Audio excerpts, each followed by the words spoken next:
This Path of Exile 2 video is all about the Tornado Deadeye. This is a melee unit with insane defensives that can clear 1 to 2 entire screens at a time, moving as fast as possible, faster than anything you've ever seen on YouTube so far. This build is insanely defensive, and it's also cheap. Now, this isn't just a build guide. This is a full game guide that you can play along with or follow along with to know exactly what to do every step of the way through the campaign. Once you've cleared Act 4, how to gear up from there. We're going to cover every single little tidbit about it. Let's go ahead and get started. So this is a tip if you are doing League Start, because it's a little bit hard to get gear and gems early on. You want to make a Huntress if you are doing this as a League Starter, your first character, and then you run the Huntress to town, and you bank everything, and then you delete the Huntress and re-roll as a Deadeye. I'm sorry, re-roll as a Ranger to become a Deadeye later. Very important, because Huntress cannot become Deadeye, alright? And I've made this mistake in the past where I forgot to delete the Huntress and re-roll.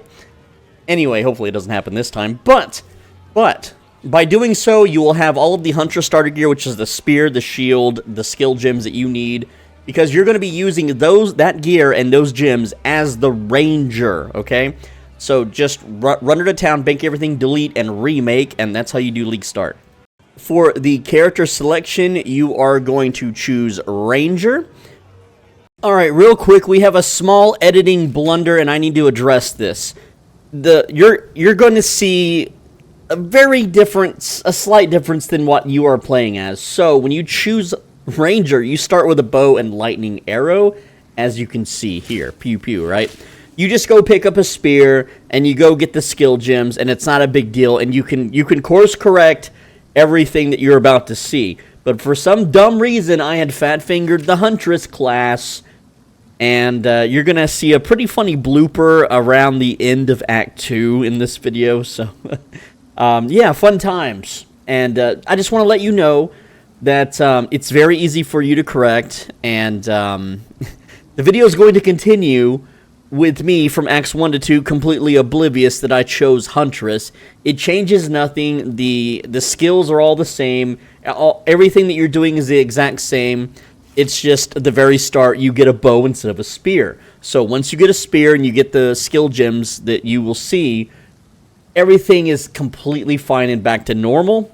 And let's continue the video, and I hope you enjoy my suffering when I get to the end of Act 2 and realize what I had done.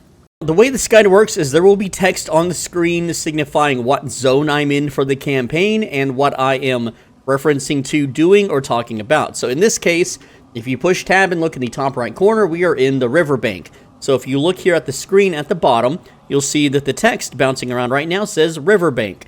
So anytime you need to navigate to a certain part of the video, just scroll through with your mouse or whatever device you're using and find the appropriate zone for you. But I'm going to be doing this in campaign order, and then we will go from there. So for the riverbank, you just run through, collect all the items, beat the boss. I'm not going to hold your hand on this. Granted, this is not a first-timer's beginner guide. If you have never played Path of Exile 2 before, it's very Souls-like. It can be very difficult for brand new players. This is not entirely a newbie guide. I would say it's more beginner intermediate.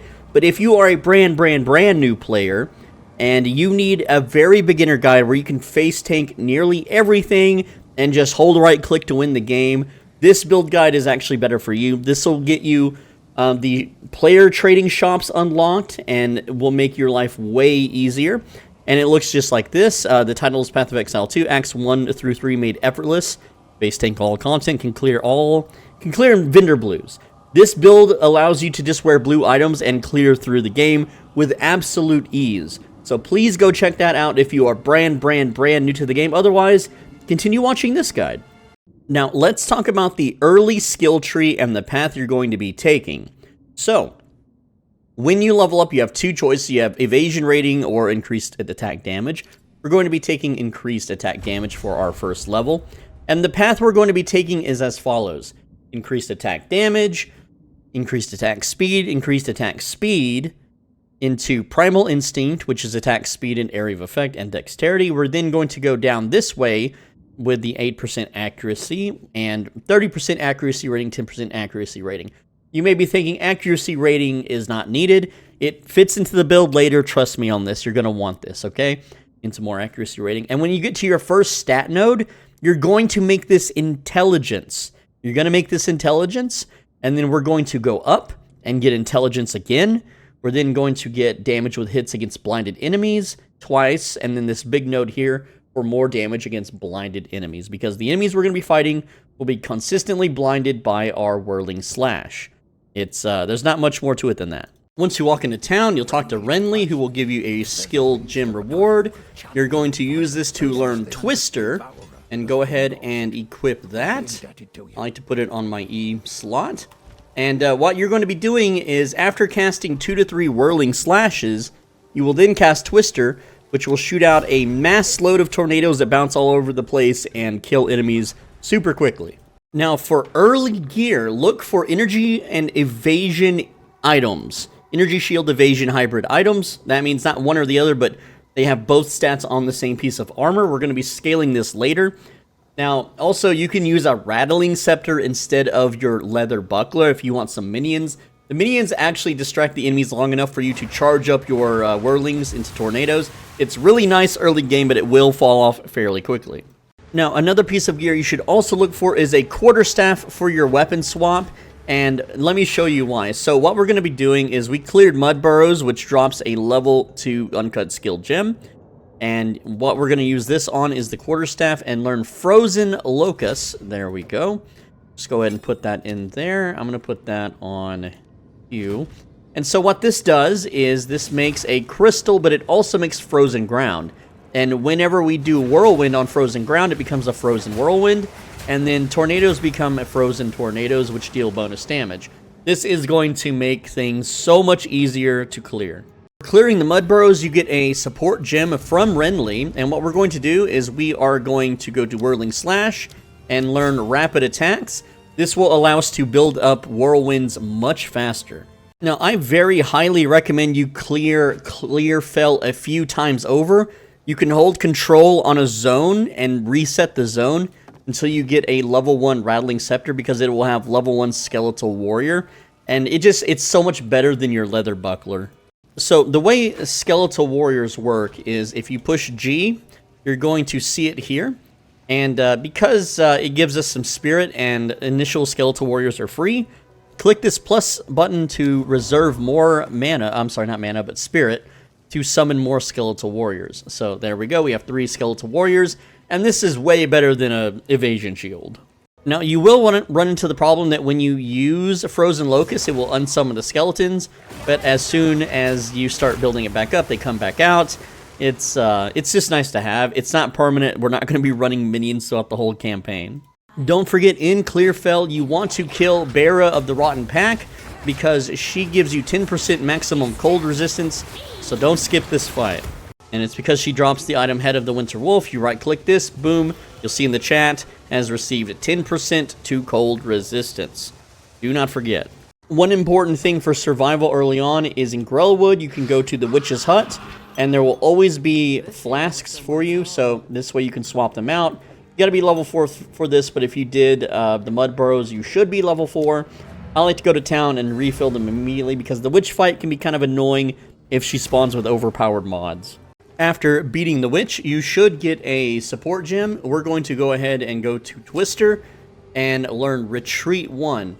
Now, this says it deals no melee damage, but that's okay, because it does 20% more projectile damage, which is actually quite a lot.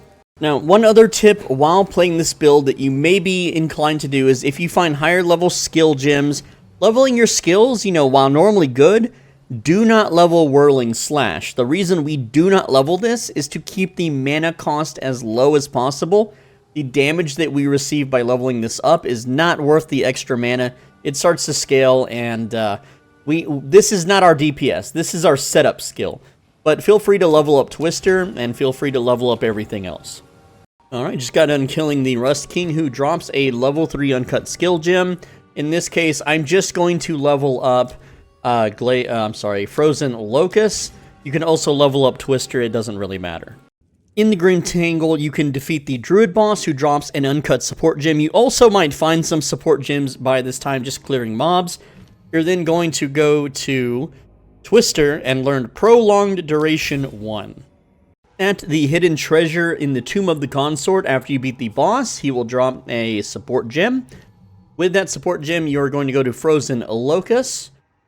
No, I'm sorry. You're going to go to all gems and then type in Ice Bite. And you're going to put Ice Bite into the Frozen Locus. One of the better early League Start farm areas is the Forgotten Riches. You can literally just infinitely reset Tomb of the Praetor, come down here, get a ton of early gold and always a guaranteed rare. And by rinsing and repeating, you can basically get full rares at this point and get a little bit over-leveled for the content if you're having trouble. If this is not your League Start, then don't worry about it. The Hunting Grounds, you can kill the Crowbell, and he will give you the 2 set passive skills, which is really nice. And what I recommend that you do is, while you're going up here to get these nodes, put one down here and put it into Strength, and that's going to allow you to equip the next level of Hunting Spears, which is really, really nice. Also, if you're wondering how I killed Crowbell here, I didn't. I face-tanked his Bell Slam in the arena, as you're normally supposed to, died, the tornadoes finished him off, and then the reward was over here for some reason. I don't know why. But yeah, I am level 10 currently, and this is what my Path of Exile to skill tree looks like. Just exactly how we did it. We got Intelligence here, we went down 1, we got Strength, and then we're going up here, we got Intelligence. We have plenty of Intelligence for the upcoming gear. For instance, the Energy Shield Hybrid, evasion gear requires Dexterity and Intelligence. In the Hunting Grounds at the Dryad Ritual, you will get another support gem, though you probably have picked another one up by now for mob kills. Anyway, with your level at least 12, and make sure that you have this Strength node down here allocated, so you'll have enough Strength to do this, you will then go to, Whirling Slash. And you're going to learn, well, you're going to go to all gems, and you're going to type Rage, and you're going to learn Rage 1, and you're going to put that into Whirling Slash. When what this does is build Rage, which builds damage and attack speed. So we have 2 attack speed nodes now, or supports in our Whirling Slash. At level 10 or beyond, I'm level 12, and it took 2 whole levels for the damn shopkeeper to get one of these. Get a Greater Life Flask. These things are important to keep you alive. Also, when updating your items, if you can't find an Energy Shield Evasion Hybrid, just go flat Evasion. Don't go flat Energy Shield because you don't really scale that up as much, and it's not nearly as useful. Well, it's really a roll of the dice if you get one shot or not, but essentially, go for Evasion and Energy Shield. If you can't get that, go for flat Evasion, and just usually avoid flat Energy Shield altogether, unless it's the only upgrade. For instance, I have this 17 Evasion, 17 Energy Shield armor that I've been wearing. However, this one has 78 Evasion, so it's clearly better than what I've got on. A lot of people want to skip Freythorn for some reason. However, you can, well, not skip it entirely, but like go back and do it later because, oh, it's hard. No, it's not. This build absolutely crushes this zone. You will have a very easy time. When you beat the King of the Mists, he drops the Gem-Blood Skull. And he also, inside the skull, is the Uncut Spirit Gem level 4.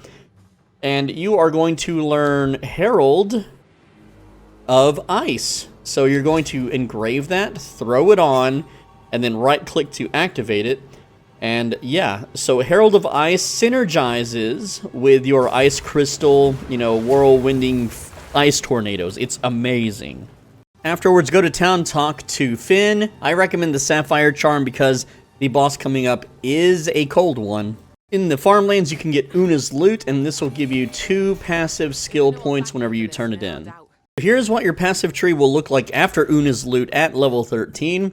It's going to look like this. So again, we started here with the attack damage node at the start. We went downwards with the attack speed, and then from Primal Instinct, we went down and to the right to accuracy. Yes, that's right. Into the first stat node for intelligence, we went up for more intelligence, we went down for strength, we then went left and then down left for the damage versus blind nodes, and now what we're going to do is we're going to work down here, and so we are also going to put another point down here into strength. There we go. So we have plus 10 strength, plus 10 intelligence, and then this node gives us plus 10 dexterity. From here, we're going to fully envelop this node working on precision salvo, which gives us projectile and attack speed and also accuracy rating. So again, we're going to fill in this whole circle with our next 3 levels. In Ogum Village, you can get the Blacksmith's Chest, which has the Blank Rune and Artificer's Ore, which is a pretty good power boost. And if you have not done it yet this league, this is where you get the Blacksmith Tools, and you return that to town to unlock the, I forget what bench it's called. Come on, brain. I'm making a video here. It is the Salvage Bench, so you can get take quality items or socketed items and break them down. And then as far as the reward goes, I'm pretty sure that Lesser Storm Rune is good, but if you want to pick whatever you want, then that works. In Ogum Village, the Executioner boss will drop a level 1 support gem. You're going to hold on to that, and what I like to do is you free the lady. I forget her name already. I don't really read the storyline, but what I like to do is grab the waypoint at Manor Ramparts, head to town, get that quest reward from the lady, which we're going to pick Barrage, alright, which is it's really going to ramp up the damage we deal, especially to bosses. And, yeah, so we're going to go ahead and talk to Latus here. She gives us a level 5 uncut skill gem, which we are going to learn Barrage. There we go. Go ahead and slap Barrage on your favorite button. And then the uncut support skill gem, we're going to go to Barrage, and we are going to learn something called Rapid Casting. That is actually not here on Barrage, so click all gems instead.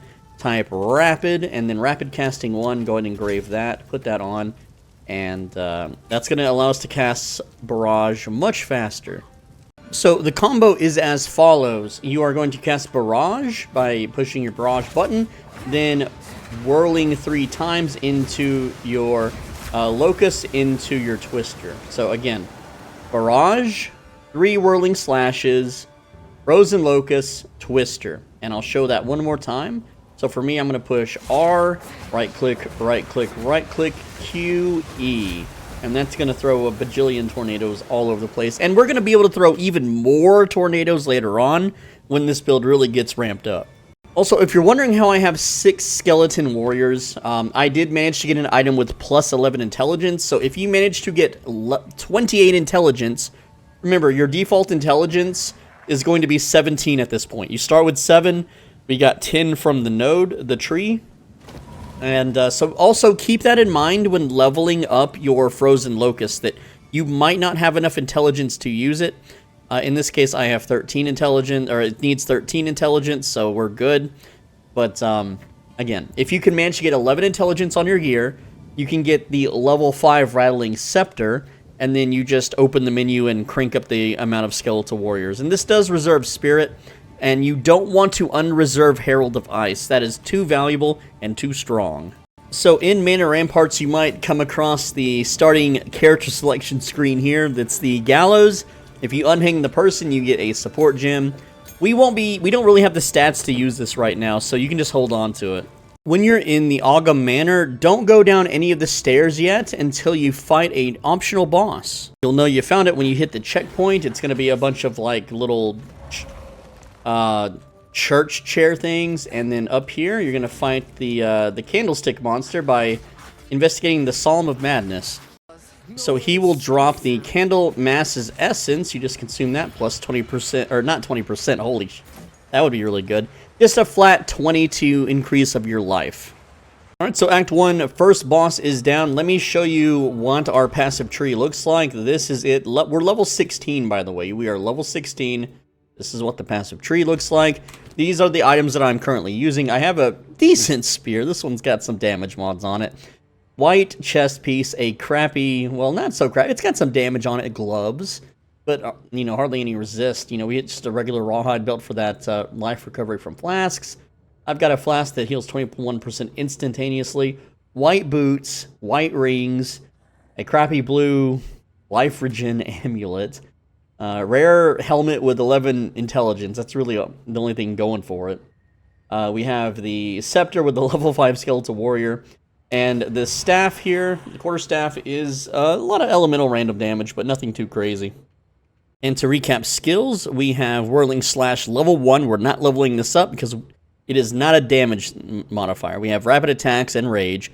Twister level 5 with Retreat 1 and Prolonged Duration 1. Frozen Locust level 4, not quite level 5, didn't get a skill gem, with Ice Bite. Herald Device level 4 and Barrage level 5 with Rapid Casting 1. When you get to Act 2, the first thing you should do is buy a level 16 Grand Life Flask. I'm just going to buy the old cheap one here. And yes, we want the best healing we can get. Once you get to Act 2, your items are going to change a little bit. You're not going to be chasing Evasion and Energy Shield Hybrid anymore. We're going to come back to that later on, but you won't have the intelligence to keep up with the gear. So instead, you're going to only go for Evasion rating on your armors. Alright, so just get everything with Evasion. And you can see here, I don't quite have the best boots, really, or helmet. But the gloves and the armor are level 16, and my evasion is sitting at 36% for my character level. Also at level 16, you can start getting winged spears, which is 12 strength, 25 dex. You should have that. And they are faster attacks, so you will start to feel that when you do your swings. All right, so we are going to be working on our passive skill tree. We're going to be going along this line here, picking up... I'm going to go Dexterity from now on, unless I really need it for a piece of gear. You know, the amount of strength and intelligence we have will set us up for quite a long time, all the way through Act 3, but we're going to continue along to this Jewel Socket, into Dex, into Dex, into Dex, and when we hit the end here, we're going to go down, get Dex again, and we're going to get Dance with Death. This gives you 25% skill speed when your offhand is empty. So that means we will work towards not having anything in our offhand, no shield, no nothing.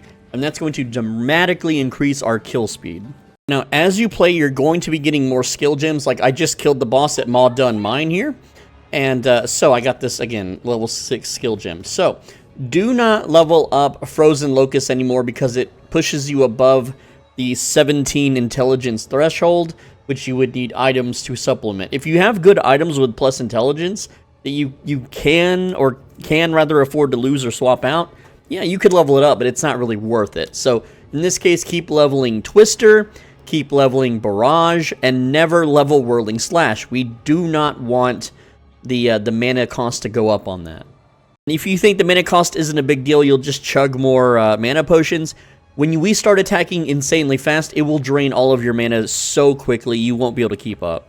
Also, in the Maw Done Mines, you might find an Omen Scepter, and this gives you Malice. And Malice, you'll need the plus 11 intelligence item, or just total plus 11 intelligence on your items to use this, by the way.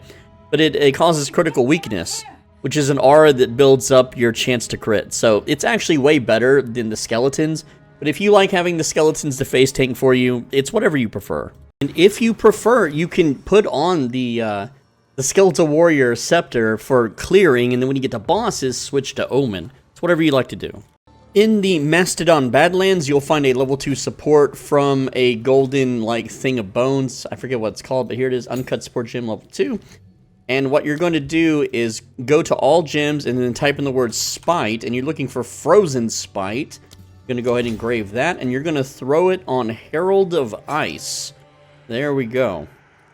And then after doing Mastodon Badlands, the Bone Pits, you get another Uncut Support Gem, level 2 as a reward. But just hang on to it for now, we'll use it later.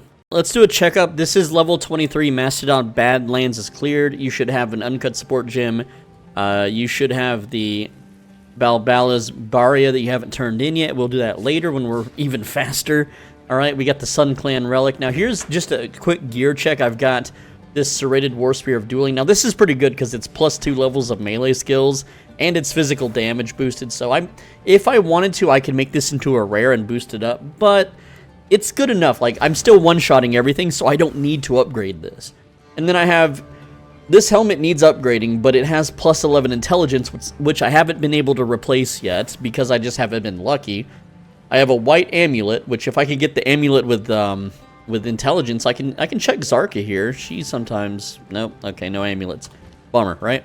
But I've got white rings, iron rings. You know, I can get intelligence on these. I have just flat evasion armor with some life regen. Evasion boots with life regeneration, and this is a pretty good glove. This has +1 melee skills and fire damage, so this one's pretty good, but the evasion's kind of low. Belt is just rawhide, so we get more life from flasks with a bit of resist. And most importantly, at level 23, the giant life flask, make sure you switch that out. And by now, you're going to start to feel the burn on mana, so try to keep up with your mana flasks as well, but it's not super necessary right now. Now, as far as the skill tree goes, we have worked our way from here, and we're going down. And again, these are all dex nodes, and we learned Dance with Death. And you'll notice I have no offhand. And once you get that, this build starts to feel really good. And this is just the beginning. We're going to get way, way faster. You'll have to keep watching. Now, the next nodes we're going to be leveling are these three. 3% skill speed, 3% skill speed, and 10%... I'm sorry. 10% skill speed. So, again, start leveling these three. And then we're going to go down here, picking dexterity. And we're going to pick accuracy, accuracy. We're going to go up, not left, but up in this circle. Into accuracy, into attack speed per 250 accuracy rating, which right now would only give us 3% attack speed, but we're going to buff that number up like crazy later. While you're in Keth, don't go straight to Lost City. Make sure that you stop by the Venom Pit and get yourself those 2 massive skill points. So there's a beetle rare mob, and I'm not sure if I spelt beetle right here, but when you kill it, I forget the name, but when you kill it, it always drops a gem for your passive tree. So let's see what we get. 4% increased attack speed with spears. Dude, streamer luck. That's a really good one. We like attack speed. Yeah, let's put it there. Oh man, that could have been anything, but I got a good one. Wow, you might get a good one too. In the Valley of Titans, you'll find the waypoint, and near it is a medallion where you can select and put in these 2 Sun Clan relic things that you found. And what I recommend that you choose for this build is Charm Charges. Increased Charm Charges gained. You also get the free Charm slot. You don't really need increased Charm effect duration because you're going to be killing entire screens full of mobs.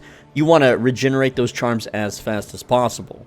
I just want to mention that the Valley of Titans boss is actually extremely difficult at this stage of the game, simply because the tornadoes do not shotgun this boss. But if you spam tornadoes on him, especially the frozen ones, you can freeze him and DPS him down, but he's going to do his full rotation. You can't just shotgun him down. You're going to have to learn to dodge. You're going to have to learn his patterns, and it's going to take you a few restarts. He's got one-shots because we're evasion build with low life. We can't face tank a few of his hits unless we get that lucky evasion. So it's, again, this fight might be rather frustrating for you. However, it is doable, and if you end up completely out of mana and there's no mobs to recharge on, just run up and stab the boss. We have very high DPS because we stab very quickly. You can kill him with perfect play. If you're really good at the game, then this will be no problem. It's just not something you can shotgun and blow up in 2 seconds.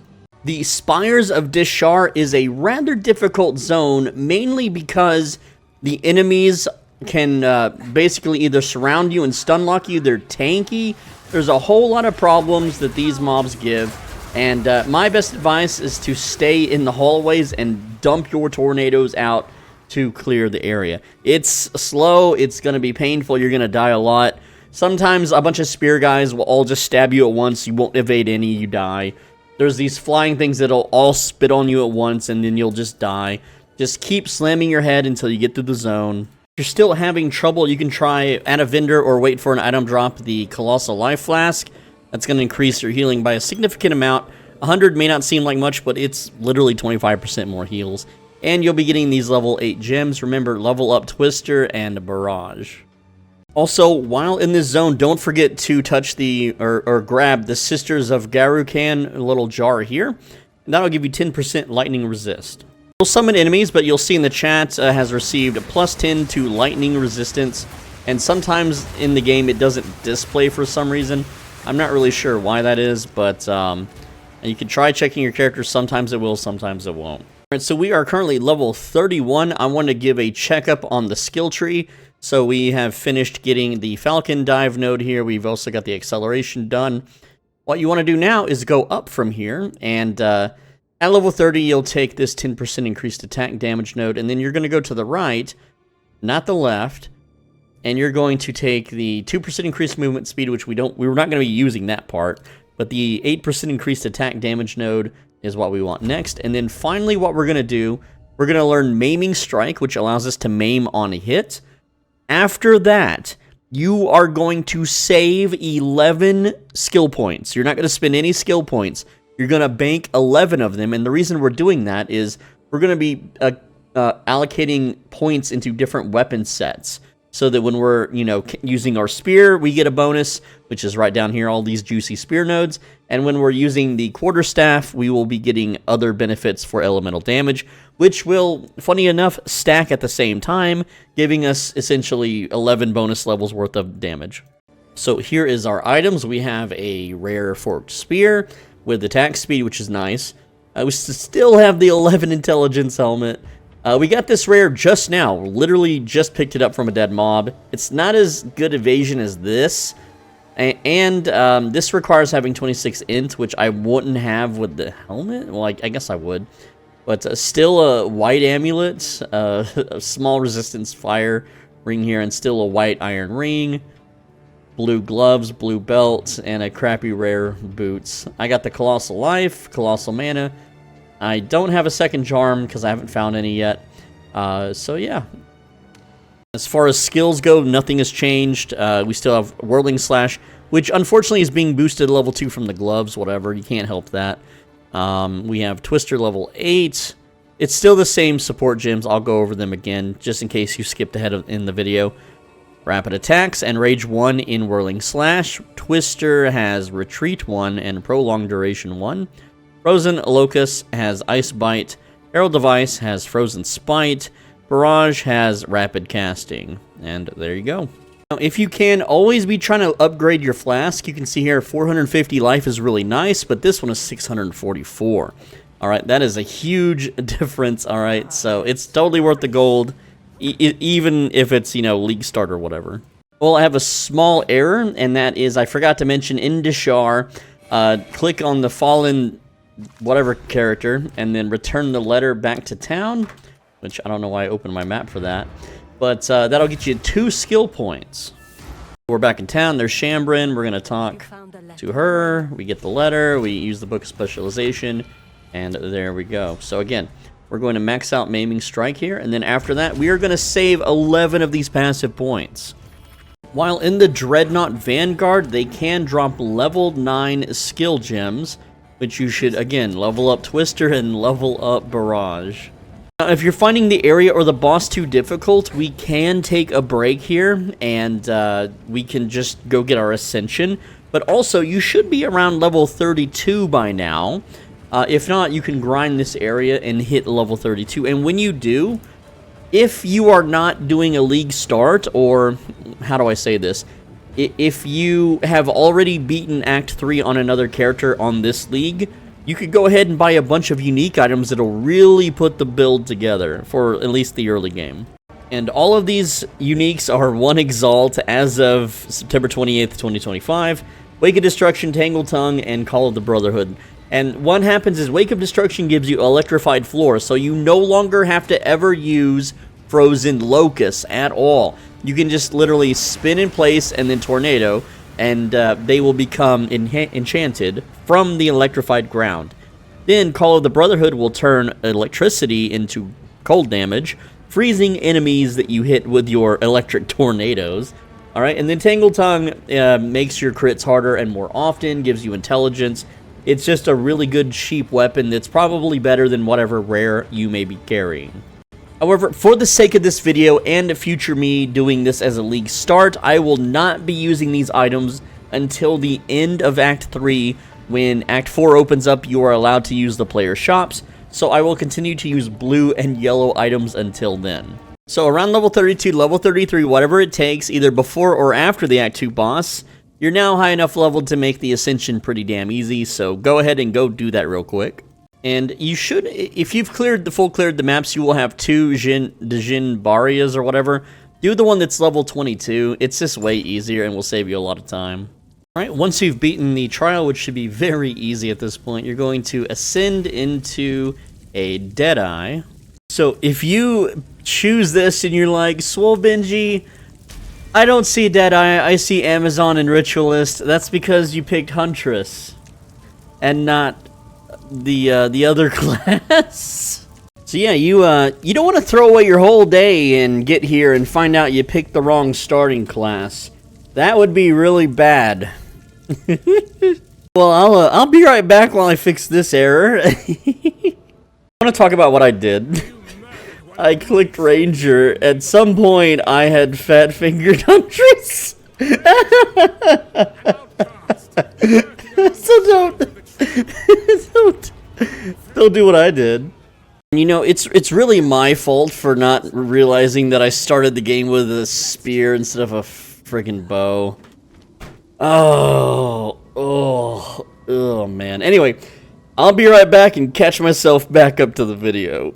Alright, and we are back. Now, with AFKing and breaks, I managed to do this in under 4 hours. I did a lot of AFKing, some chores, where I just leave the game running, so you could knock this out in under 2 hours, really. But yeah, we're back. We're level 32. Now, my skill gems aren't as high leveled as the other characters. My Herald Device is only 4.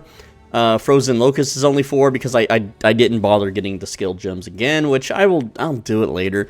And also, on my skill tree, I forgot to pull the gem before deleting the other character, and now I have 5% increased life regeneration rate, so bummer. But everything else is still the same now. I know that a few of the nodes are different, like, for instance, as a ranger, okay, these nodes are element increase, okay, instead of accuracy. And it's still fine. You still want to pick those over the top ones. You don't want the top ones over the bottom ones. Trust me on this, okay? And now that you have your Ascendancy Points, you have chosen Deadeye. It looks just like this. The lady, you know, pointing a bow at the cameras, kind of, sort of. And what you're going to do is you're going to go to Gathering Winds. This is called Tailwind. So we're going to put 4% skill speed and Tailwind. That's going to be your first points. What is Tailwind? Tailwind is a stacking buff every time you use a skill. It increases your skill speed, okay, up to 10 stacks. So that's a lot of skill speed, okay? And yeah, so very good. Yeah, 3% skill speed per stack up to 10 stacks, and you will be hit, and then you lose Tailwind, but that's fine. You'll gain it right back because it's like you spin up your Whirlwind, you shoot a tornado out, and you rinse and repeat a few times before you're actually struck by the enemies. Then later we're going to go up here and get Avidity for the extra Frenzy Charge, the benefits of getting even more Frenzy Charge, and then finally we're going to get Called Shots, which really wraps up the build and makes it insanely fast clearing. You reach Act 3, the Sandswept Marsh, look for the Azek Campfire. You can get yourself a Jeweler Orb from the basket, and Lesser Jeweler's Orb, what that does is that is going to give you extra sockets for your supports for your skills, which is awesome. And obviously we're going to be using this on Twister, giving us the 3rd slot, and then on Twister, you want to have the one that increases the speed there. That is Projectile Acceleration. Alright, I know I'm using a level 3 skill gem for this, but you could also swap to Retreat 2 at this point. But I like Projectile Acceleration 1 for now. That way we have all 3. And again, we can upgrade Retreat later. While running around the jungle ruins, you'll find Mighty Silverfist, and he is a one-shot boss. He will one-shot you with his big smash attack, so just be careful. I don't know why the boss fight started when I'm outside of the arena, but whatever. Let's get whirled up here. Oh, there he is. Okay, yeah. Don't let him hit you with the big slam. See that big? Yeah, see, it one-shots you. I always have to show this in all my videos. It's a one-shot. Anyway, he drops the Book of Specialization. That is 2 more passive skill points, which, again, we are saving till we have 11. When you are in the Venom Crypts and you get the Snake Venom, make sure that you choose the 30% element threshold reward. You cannot change this later. This is key to the build. So don't choose the other things even though you oh, that thing or I want this thing. No, those other things aren't as good as 30% element threshold. You're gonna be, you know, sorry if you choose something else. So there we go. We get Survey, we turn in, and we want grants 30% increased elemental element threshold. The green one, okay? The one in the middle. Not stun threshold and not mana regeneration. All right, there we go. And then down the hatch. And now we have it. In the Azak Bog, you'll find the, oh, I forget what she is. She's like a witch that flies on a broom, whatever. You get another Gemrot skull with 30 maximum spirit. You know what that means. It's time for another awesome passive ability. I want you to choose Combat Frenzy, but I am not level 36 yet, so I can't pick it. I'll go get a level and be right back. Also, whenever you get back to Servian Town and you choose a reward for charms, I highly recommend the one that gives you immunity to freeze, because being frozen is just the only thing that's going to slow us down, really. Now, once you're level 36, you're going to get Combat Frenzy.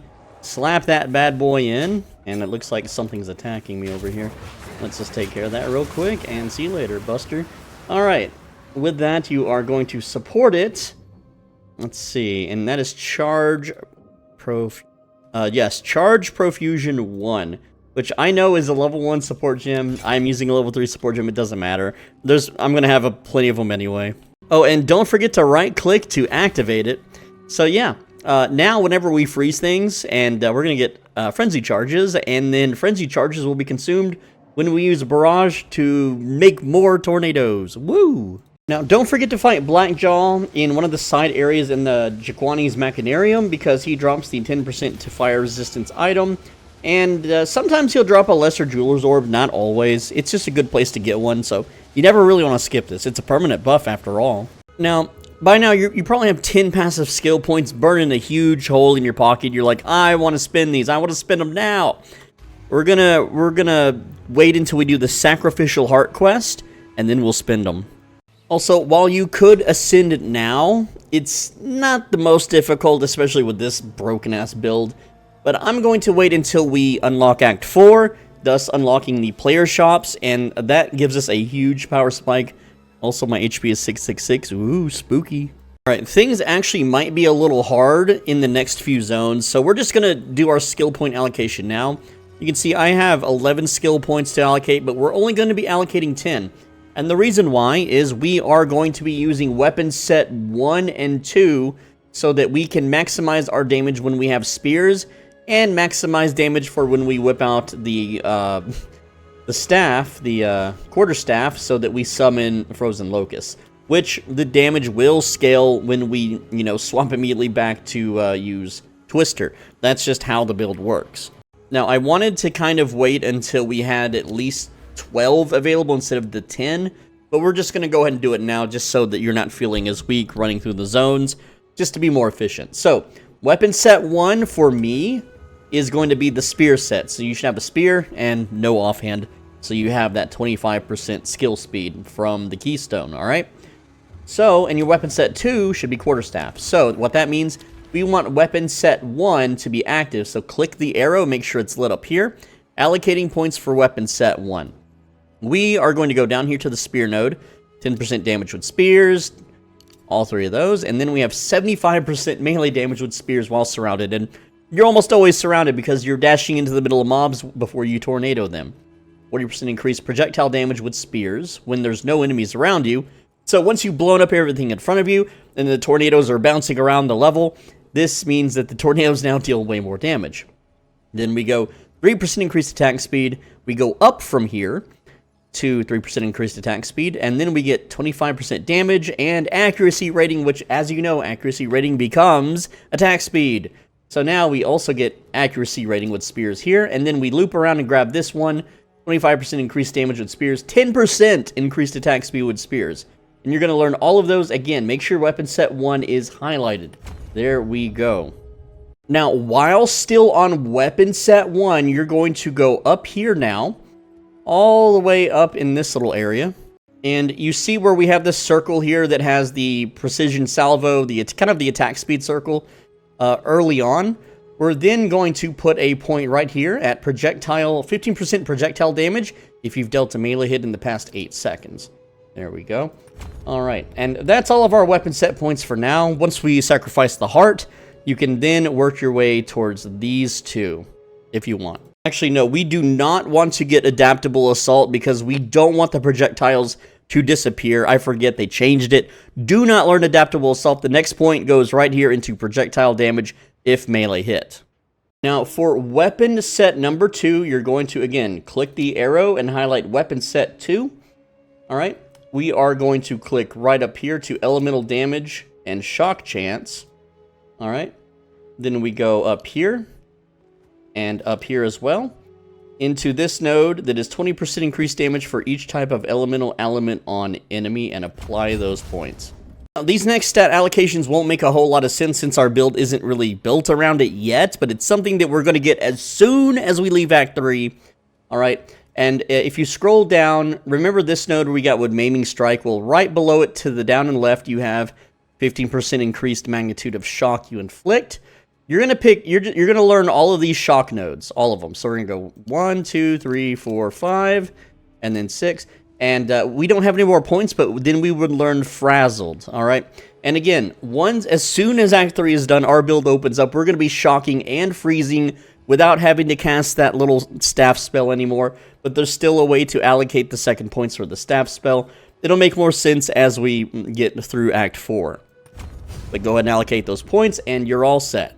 Now, if you're wondering where to go for the rest of the weapon tree, or I'm sorry, the skill tree, from here, remember when we got disorientation very early on, we're going to go up twice, putting in intelligence each time. There we go. So I'm going to put intelligence here as well. And then I'm going to learn this node, 3% increased attack speed, 20% increased evasion if you've hit an enemy, and 6% increased attack speed, 30% increased evasion if you've hit an enemy recently.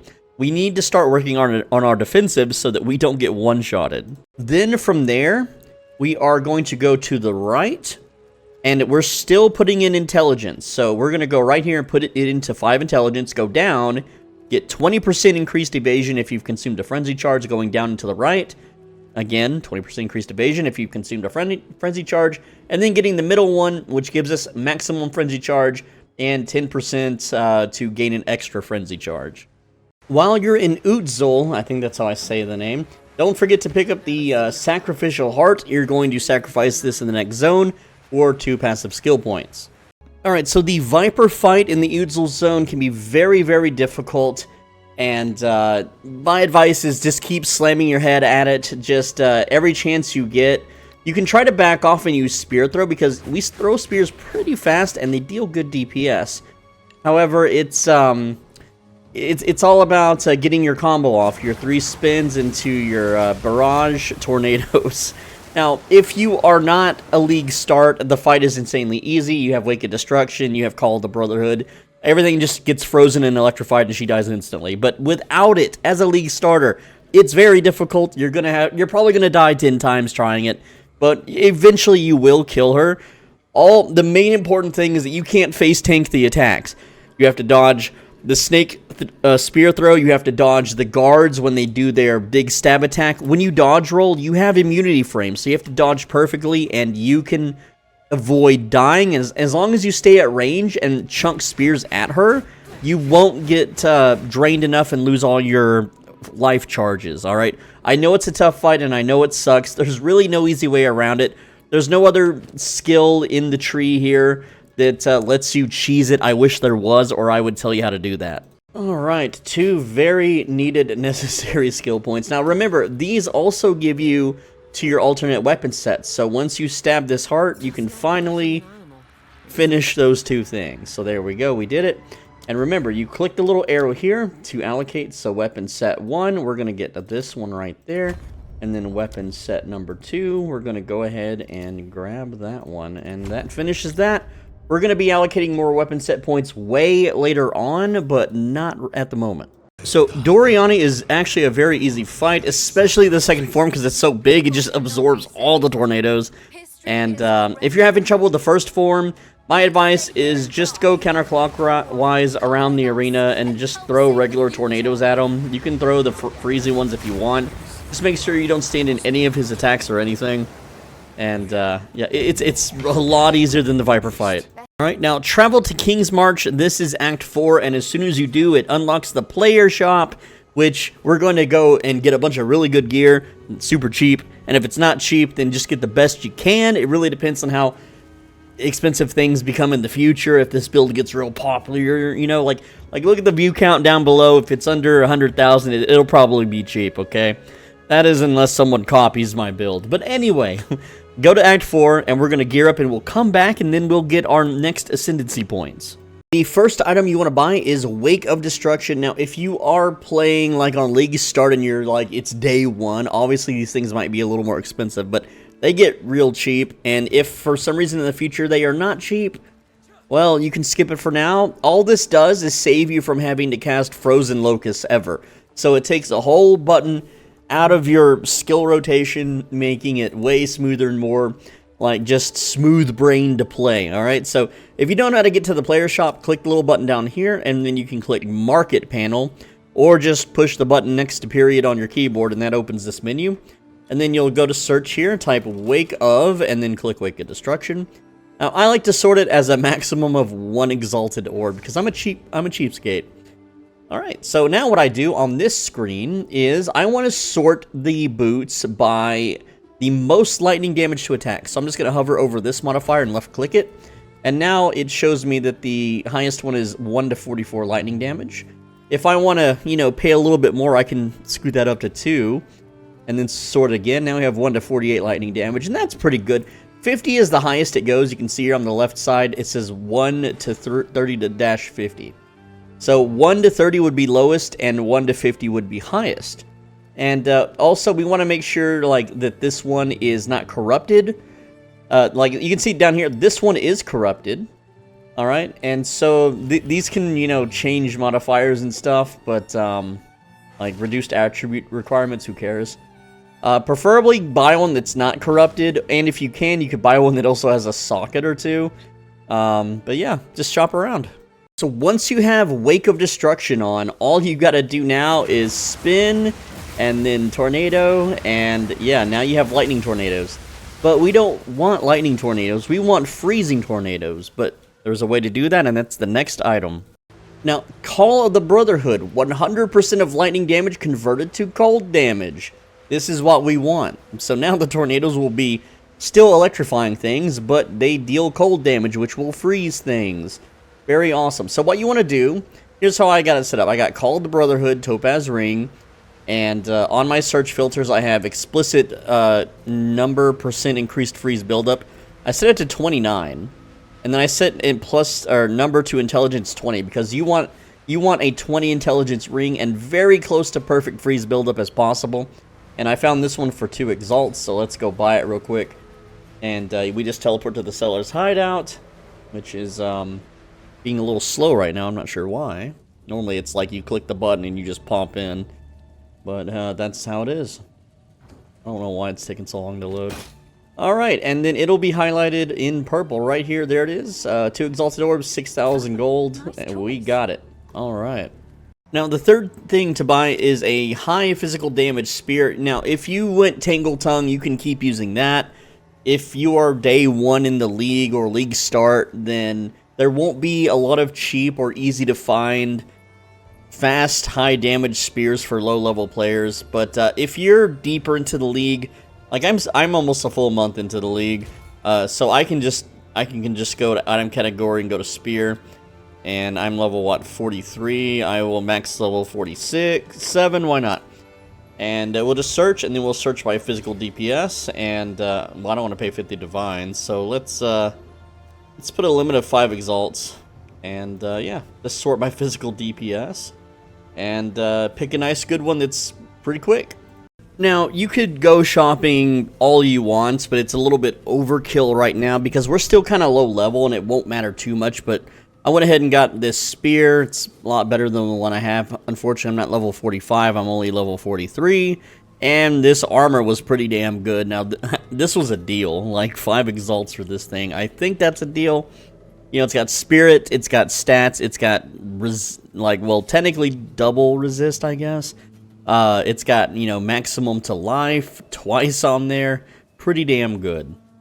Once you have the items, go back to Act 3 to the Temple of Chaos, and then use your newfound superpowers to easily ascend. And, yeah. Alright, so for your next points, you're going to go straight up to 25% increased frenzy charge duration, and 50% chance when you gain a frenzy charge to gain an additional frenzy charge. And then the next time we ascend will be, you know, later in Act 4. We will get Thrilling Chase, so we have a 50% chance to double the benefits of frenzy charges, which is massive. Alright, there's a lot of things we can do to still power up, but for now, we're still one-shotting things, and we don't really need the power. It's better to power up when you need it.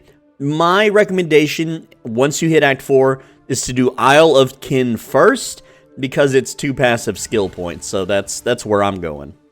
So while on the Isle, you can find Fossilized Formation, which gives you a Lesser Jeweler's Orb and some money. Now, these things are really easy to get later in the league. You can trade like an Orb of Augmentation for one of these things. They're so cheap, they are literally nothing. But if you're a league starter, this is a way to get another 3-socket skill gem. Alright, the big arena here is where you fight the boss. I forget the boss's name, I just killed him. Bad memory, huh? But he drops, I already used it, it's a page with 2 passive skill points. Also, on the Isle, don't forget the Flayed Sailor for the Torn Map piece. You're going to use this in a later quest. Alright, as you level, let's talk skill points. So we've got the Agile Succession, and we have Frenetic here. We still need more defensives, if you haven't noticed, and so we're just going to put 2 more points down here. So where Precision Salvo is, down and to the right, you're going to find this one. This is an evasion node, and then a 30% increased evasion node. So we're just going to work towards learning Escape Velocity next. Around level 45, you can make Act 4 way easier by buying upgrades, and so let's go over them now. So for the weapon, you want physical damage, attack speed, as much as you can get for as cheap as you can get, and if you want some sort of leech, mana leech, life leech, these things help not having to spam flasks all the time. It's really how you like to play, but I like to play lazily, so this is what I've got here. For your helmet, you want something that has evasion, plus intelligence, which is really important on the helmet, resistance, and life, if you can get it. I didn't get any life on this one, it just has max mana. I have it socketed with increased evasion because I'm resistance capped. I'll talk about that in a bit. For the amulet, you want something with as much life as you can find. I didn't get a big one here. They were pretty expensive. Now, amulet upgrades, as you get higher level, you're going to be able to get better and better ones, but at level 45, you're kind of limited because there's not a lot of amulet drops this early on. But anything with spirit, having more spirit is nice. Stats, you really want to just dump as much plus stats on an amulet as you can this early, so that you can not have to worry about allocating your stats page and upgrading your gems and whatnot. And of course, resistances, always try to get something with resists.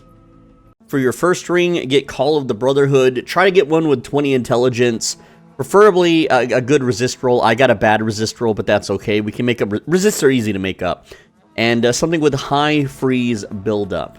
That'll serve you well. For your other ring slot, try to get something with resistances, physical damage, life, any kind of stats like plus strength, dex, intelligence, and life or mana leech. I didn't really manage to get that much, but this one has chaos resistance, which is pretty nice.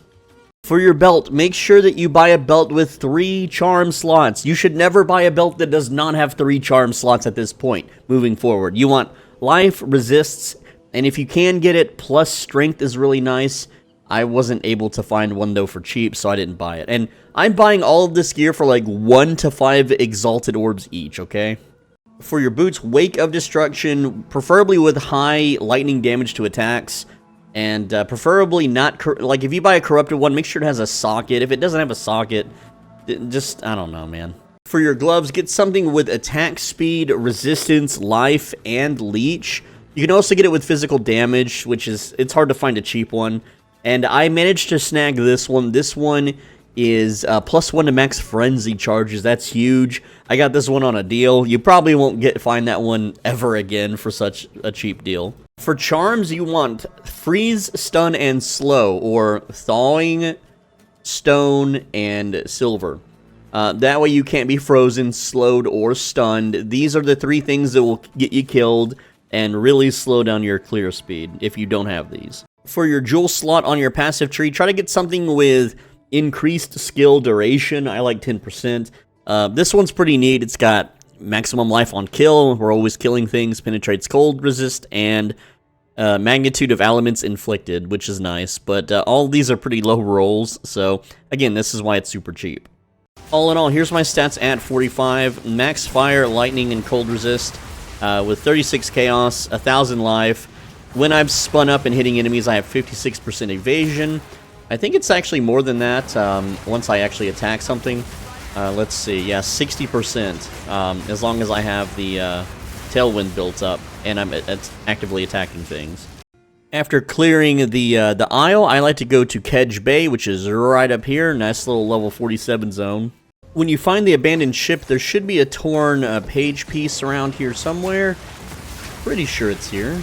Now, it should have had a lesser jeweler's orb, but I didn't get one for some reason, so I don't know if that's been patched or changed out, but my notes say that I'm supposed to get a lesser jeweler's orb here. Alright, Dead Man's Chest. That's the one that has the torn map piece. You want to make sure you pick that up.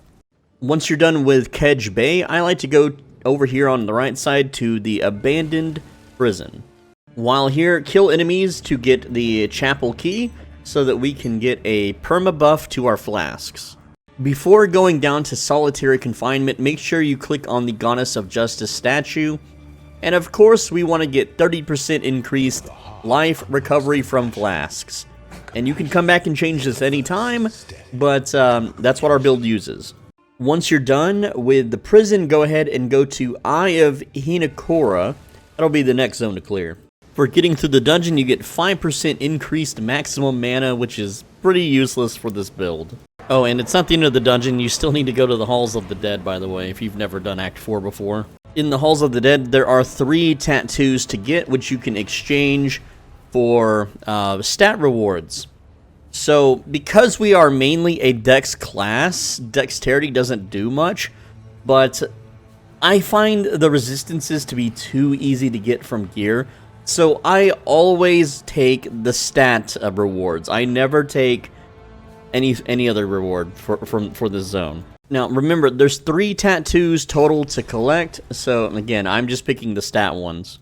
And inside the Trial of Ancestors, you get 2 more passive skill points. Yippee! You should be around level 50, and I have 6 skill points, but we're just going to allocate 4. We're going to be saving a lot of skill points because we're going to have to transition our build into a crit build later on, but it's so deep north up here, there's a lot of things to get, and if you don't get them all at once, the build just doesn't work, so we're going to be holding on to a lot of that. But for now, what we're going to be doing, and I'm not sure why my recording software is really slow, but we're going to go to Elemental Damage and Freeze Buildup, these 3, and then we're going to learn Harness the Elements, alright, and apply the points. Now, I know that this is allocated with our regular skill points, and these were allocated as a weapon set. We're going to be unlearning these 3 nodes later, but don't worry about it right now.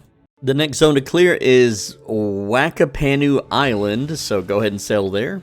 While on the island, make sure that you get the Petrified Pirate to get the torn map piece.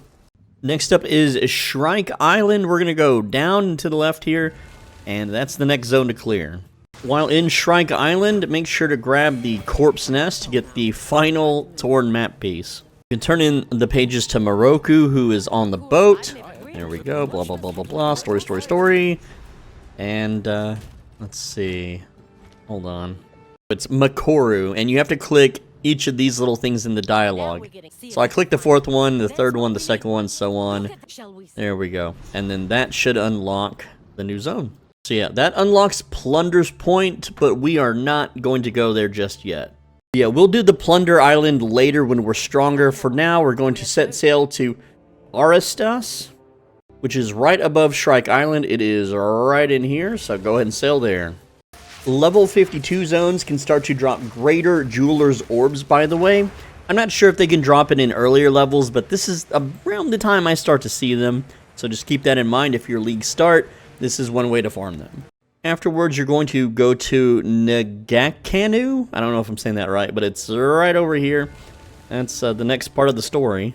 Real quick disclaimer about the rest of this video, at least for the campaign part. Act 5 does not exist yet in the game. It's being worked on, and when it's out, all of this will either cease to exist or change or be included in some weird way. But after beating Act 4, you have to talk to the Hooded One, and you can travel to different areas. These are being called by the community the Interludes.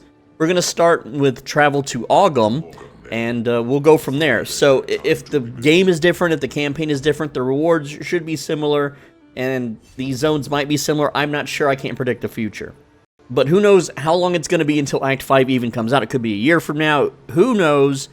But essentially, we're going to be continuing to play the current version we have. Alright, just proceed through the Scorched Farmlands. As you make your way through the zones, there's really nothing much to pick up, but once you get to the Wolvenhold boss, he has the Warden's Ledger, which is 2 passive skill points, which is exactly what we don't really need at the moment, but it's still nice to have. The next zone is travel to Vastiri, and yeah, we're going in order, Act 1, Act 2, Act 3, and so on, so it's just the easiest path, really.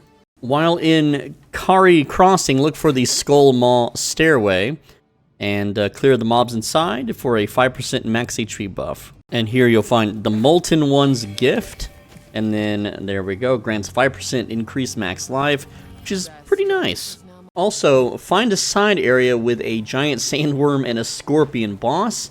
By killing those, you can go back to town and get 2 more passive skill points. And once we get the final 2 in the third area, then we can start spending those points. Yeah, just talk to Risu and get your reward, blah, blah, blah, blah, blah. And there we go, got it. So this zone is so big and obnoxious that you should find the pools of whatever and the Gala Gates, if I'm even saying these things right. Go get the waypoints before clearing. We're gonna clear the pools of Cull next, but get both waypoints before you begin, because if this zone resets, it's a nightmare to traverse. While you're in Kimwa, there's a pretty... It's kind of missable. It's a little hidden area. If you look at the entire map here, this is what the map looks like. And in this tiny little hallway, there is like a little hidden room with some pillars. And you can come back here anytime and change whatever buff you want. The top buff gives you increased experience gain, but you get a bunch of negative attributes, which to me isn't worth 5%. Anyway, the main thing that this build uses is cooldown recovery rate, so I'm going to go ahead and grab that now. And again, you can change this anytime. But you probably just hit level 60, so your resistances might not be capped anymore. You can go for resistances until then. If you need stats for gear, you have attributes. Don't bother with move speed. 3% is literally nothing. And global defenses sounds nice, but 15% to your evasion, it's not really going to do much at this point in the game until we get a gear upgrade anyway. But the choice is ultimately yours. And I know you don't have the full picture yet of the build, but cooldown recovery rate, it made our barrage 2 seconds down to 1.79, and we're going to get that even faster.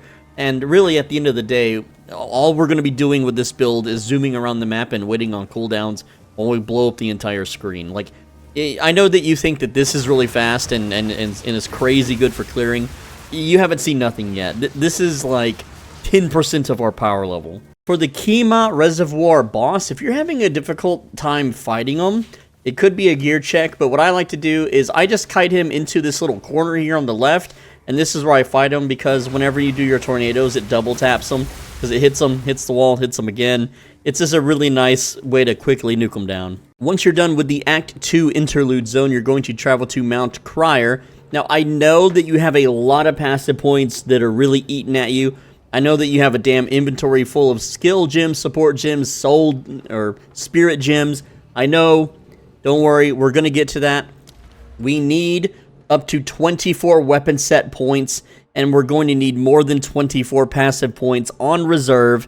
We're going to be redoing a lot of our tree. We're going to be unspecking out of elemental and specking into heavy crit. We're going to need to get an update on our gear as well. But right now, I gotta ask you, if you're playing along while you watch the video, you are one-shotting the entire screen, right? You are face-tanking everything. You're literally freezing a boss in 100 to zeroing them in you know, 10 to 15 seconds, I suppose. It really depends on your power level, but we're doing this with like low level 45 gear in a level 60 zone, and we haven't updated our skill gem supports at all, and we haven't even socketed anything else or up the quality of anything. So don't worry, the power spike is coming, we just don't need it right now. And it will make a whole lot more sense, and it'll be a whole lot more streamlined if we just get through the interlude, and then we do it before we start mapping. Super quick, I want to talk about the Ashen Forest. There is a mob here that you can capture with the companion gem, the Tame Beast gem, whatever you want to call it, that has 2 mods that we would want that can replace your Wake of Destruction and Call of the Brotherhood, kind of, sorta. And that is, the mods are Haste, of course. You always want Haste on your companions. But let's see, it is, looking at my notes here, it's called Trial of Ice. Trial of Ice just kind of paints the ground with a bunch of cold little sections, which your Whirling Slash will scoop up, and then to finalize that, you do need an actual offhand. Once we are super high level, there is a unique that we can put into our offhand that will give us lightning damage once again. But again, don't worry about this until you're like in the high, low, mid 80s, 90s, maybe level 75 at the earliest. For now, just keep it in the back of your mind. And that checkpoint is right here. It's a big hole in the ground that a spider crawls out of. Yes, it's a spider companion. And I've already killed it, so... But what you do is you check its mods. When it doesn't have what you need, you just respawn at checkpoint, and you do this over and over and over, and sometimes it can take 5 minutes, sometimes it can take an hour, but once you get it, you got it for good, it's yours forever. So in Crier Village, there is a boss called Lithara. It's a DPS check. That's all it is. Just spin up and do your combo, and you will absolutely delete her.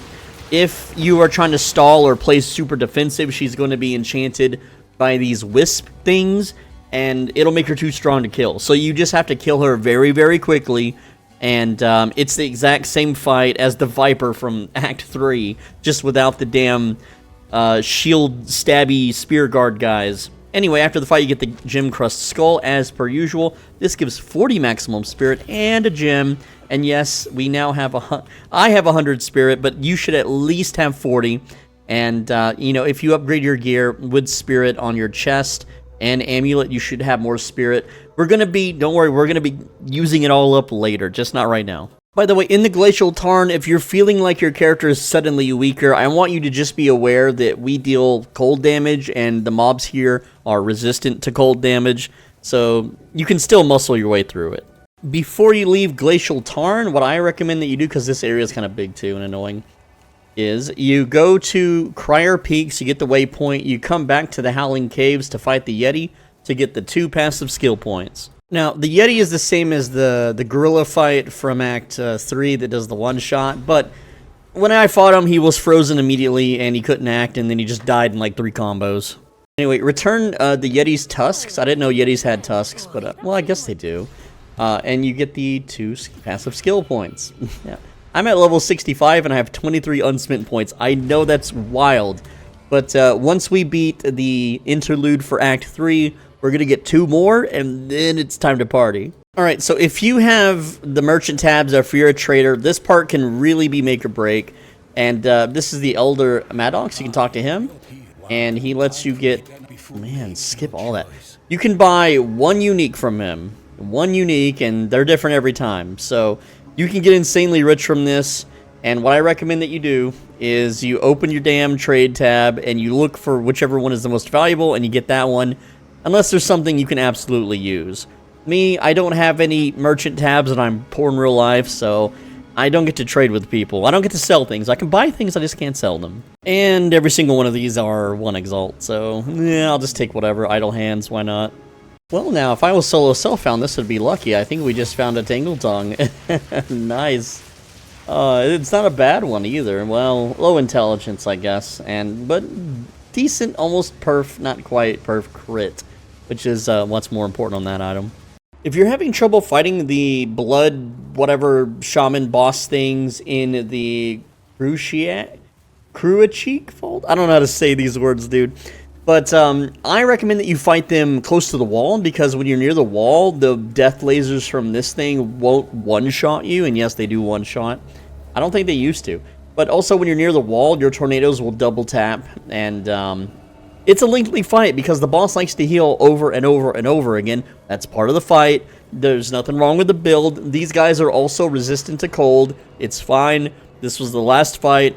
After this, we get our damn talent points, and then we're good to go. Oh, okay, so did I encounter a bug? I literally went to town to vendor before summoning Doriana for the story, and the boss came back to life. What the heck? I wonder if he'll drop items again. Yeah, okay, so I talked to Doriani, and I don't know if the quest updated, but he's just over here attacking. He's invincible. I can't kill him. Like, I can knock his energy shield all the way down, and yeah, he just keeps fighting. I'm just gonna walk into the beam and die. Woo! Okay, well, the beam is not hurting me. Yeah, what the heck? I don't want to fight this again. Alright, well, he's alive and he's rampaging down there, but the game counted it as complete. So now we go back to Act 4 and get our damn prize. Alright, and that's the interludes. Oh boy, gimme that damn weapon set passives. Alright. Now, now the game, now you can play the game. Now the game's unlocked. First though, we gotta go to Oriath first.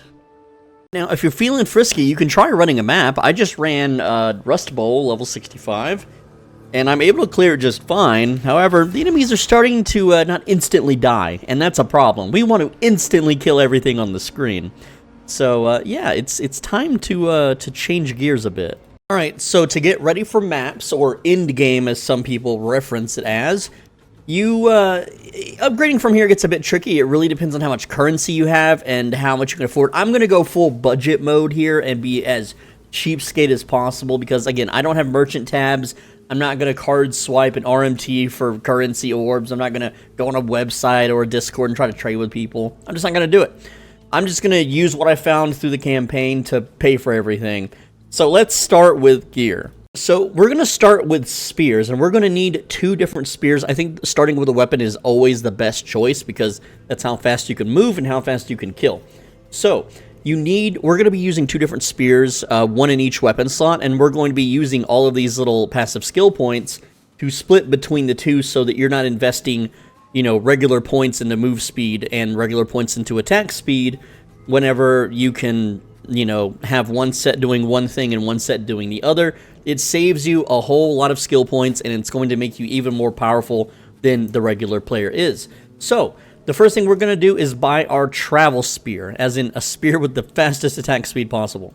Now, this travel spear here is not the best, it's just what I can afford. The fastest attacking spear in the game is 2.4 attacks per second, I believe, but anything around over 2 is nice to start. We would prefer 2.16 or higher for a break point, but don't like anything above 2 is really good. I got this for 3 exalts at a steal, and you want, you know, the more damage you have on this thing, the better your whirling blades is gonna hit enemies, and the harder you hit enemies, the more mana you will sustain when whirling blading between mobs. And yes, we're gonna be whirling blading through mobs in the future. That's how this build evolves. So having mana leech is absolutely important. I have not socketed this yet. I'm going to wait until I look at my gear as a whole before I do any kind of socketing. Alright, so for your damage spear, you want as much physical damage as possible, not physical DPS when searching on the shop.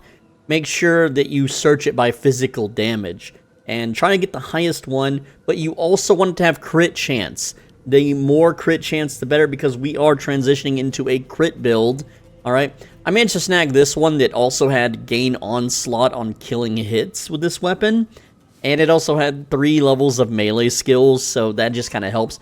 This was only like 10 exalts, so it's very cheap. And I could socket it with like mana leech, life leech, whatever that I, you know, need to cover with. And if you don't know what onslaught does, let me mouse over it here. So 20% skill speed, 10% movement speed. So basically, whenever you pop your tornadoes and it kills a bunch of things, you're going to be getting onslaught every time something dies, and you're already dashing around with your other spear again at 20% extra skill speed. Because even though you weapon swapped, you still retain the onslaught buff. And of course, you could just use Tangle Tongue. Tangle Tongue is cheap, it has very high crit. The damage is lower, but that's fine. Tangle Tongue is the cheap alternative. It's going to get you through the early game of maps. You want to be around level 78 before you finally get a flying spear anyway. That's your best in slot spear, but again, you can't use it till 78. Now, here's how your weapon sets are going to work. So make sure you have this set up exactly. You want weapon set 1, as in the 1 Roman numeral icon over here, to be your attack speed spear, your speed spear with no offhand. That way, you are swinging as fast as possible. Now, on your second one is going to be your damaging spear, and you could use whatever offhand you want. I'm using this Crest of Ardura. It's 1 Exalt. This costs 1 Exalt. It gives 50% increased cooldown recovery rate. Now, we're not pairing this with Barrage, okay? We're not going to be doing that. We're going to be pairing it with our Twisters, which we're going to be hooking up with Salvo in just a little while. And Salvo stores up charges so you can shoot out more Twisters, but then you can't use the ability again until you have more Salvo charges. And with 50% cooldown recovery rate, and with the cooldown recovery rate from the storyline, it's really fast salvos. Now, you could also use something like Death Rattle, which is a really low-level energy shield offhand, but 20% chance for energy shield recharge to start when you kill an enemy. And yes, we are about to become energy shield hybrid. I think I mentioned that at the start of the video. I'm pretty sure I did. But yeah, it's almost time. Once you have more currency and you're higher leveled, we're going to be switching to Guiding Palm, because this gives damage as extra lightning damage. It gives purity of lightning. It gives Guided Tempest Shrine. This thing, though, is expensive, and it requires a high level. The ones that require level 65 are all divine. They're like 3 to 4 divines. I managed to get a very lucky drop on the currency exchange market, an Omen of Light, and I got 4 divines, but you probably won't have 4 divines, and I'm lucky to have 4 divines right now, because we haven't started mapping yet. We'll make divines later, but right now, this is our mapping set, not our in-game set. Does that make sense? All right, for your helmet, you want energy shield. It has to be pure energy shield, not a hybrid evasion energy shield. The reason why, there is a node on the skill tree that it gives you double evasion for every point of energy shield on your helmet. And so this is like almost a 600 evasion helmet along with the energy shield.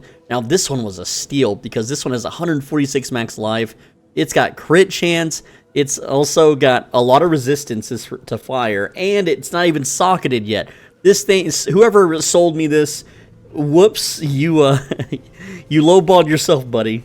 For armor, you want high evasion, you want spirit resist and life. I didn't get any life on this one. They were pretty hard priced at the moment, but I found this one for super cheap. It'll do for now. It's not really the best, but way better armors unlock after we do mapping around level 78 or so, 75, I think. I forget exactly what level, but high mid-70s.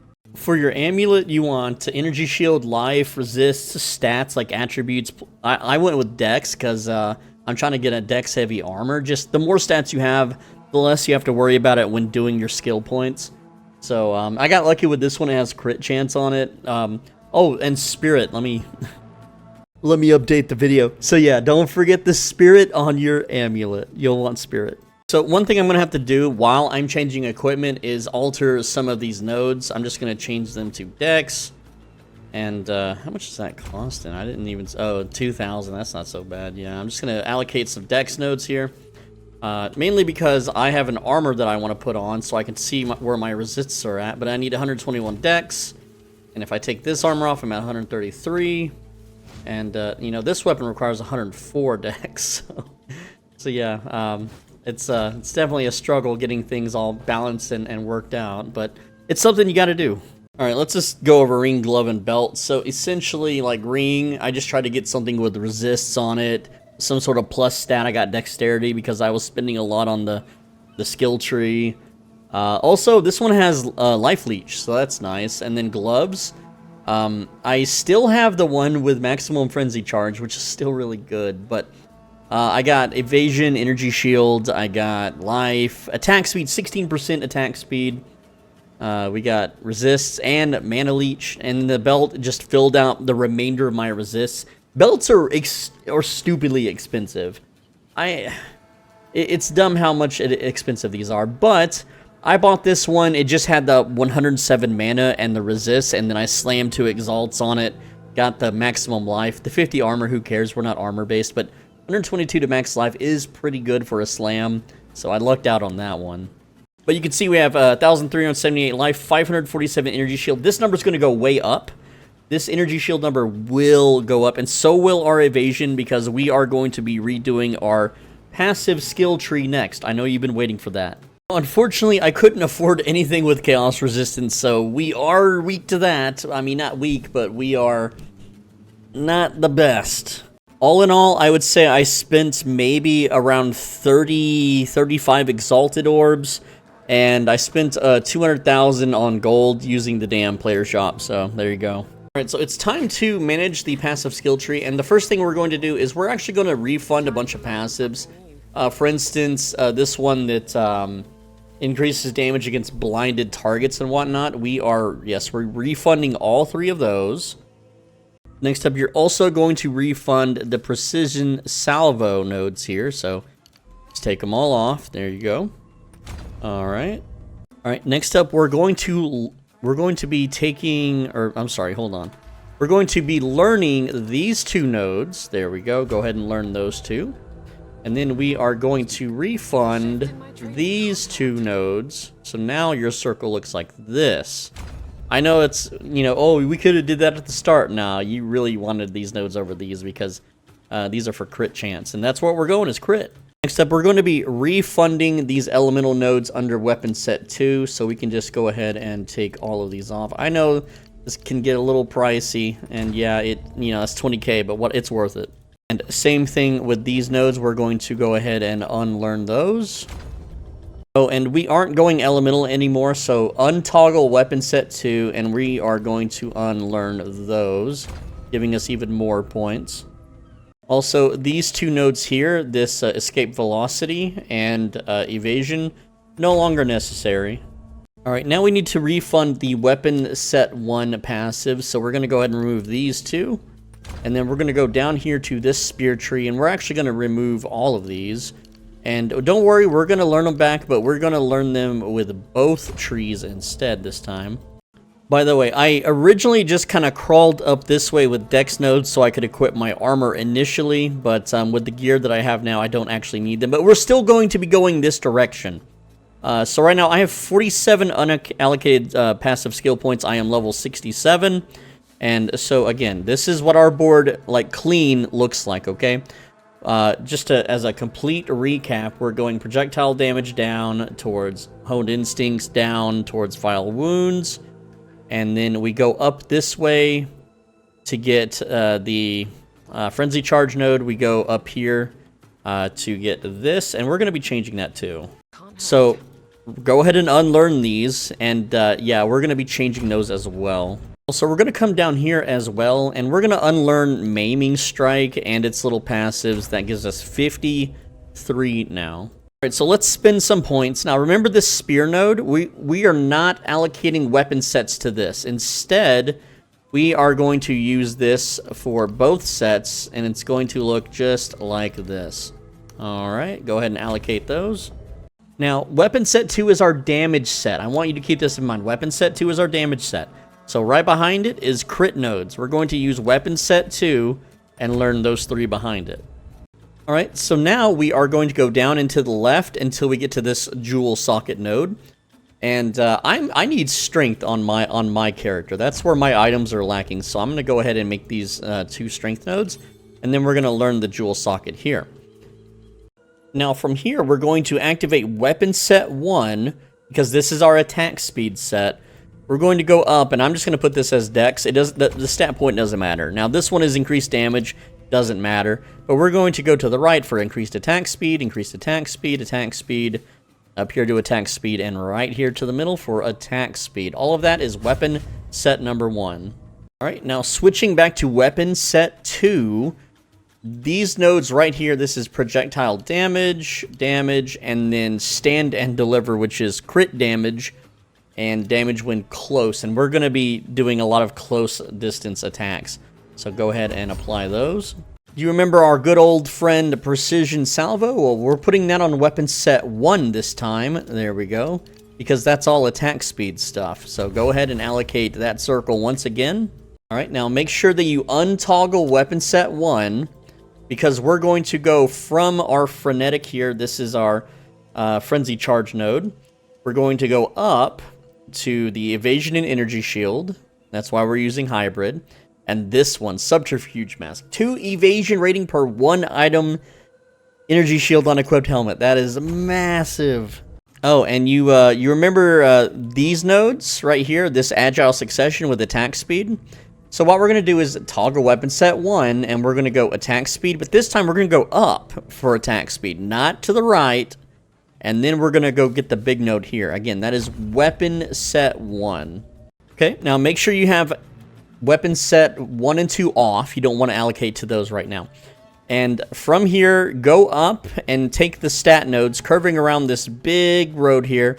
And we're going to stop at this stat node. And you'll see this little triangle looking thing. So we're going to go ahead and put a point here into evasion, energy shield, going to the right. Now we're going to go down and inside evasion, energy shield, and this one. 50% evasion if energy shield recharge is started. And you get the idea. Go ahead and apply those points. Now, this one is a bit of a, not quite a bug, but a clever use of game mechanic. Toggle weapon set 1, and you're going to learn shimmering. Alright, that is 20% increased energy shield recovery rate if you haven't been hit recently. And so, what happens is when you're dashing around, and yes, we will be using Whirling Slash as our movement ability, we won't be running anymore. When you're doing that, well, this is going to increase your energy shield recovery rate, and then when you swap to fight, you will be probably getting hit. This won't count as being hit recently. So this only counts if you're in the middle of a Whirling Slash, and with the build set up, you're going to be knocking back enemies, and it's going to be a lot of fun. You'll see. All right, so from here, you are going to go left and curving upwards slightly. I'm going to go and put strength in there. There we go. And then you're going to learn this 10% increased critical hit chance node right here. And then you're going to learn 36% increased damage if you've dealt a crit. Oh wait, I am in weapon set 1. My bad. Whoopsie. All right, well, let's try that again. Again, if I made the mistake, you might too. Again, we don't want any of our weapon sets toggled. So there we go. Put that on strength.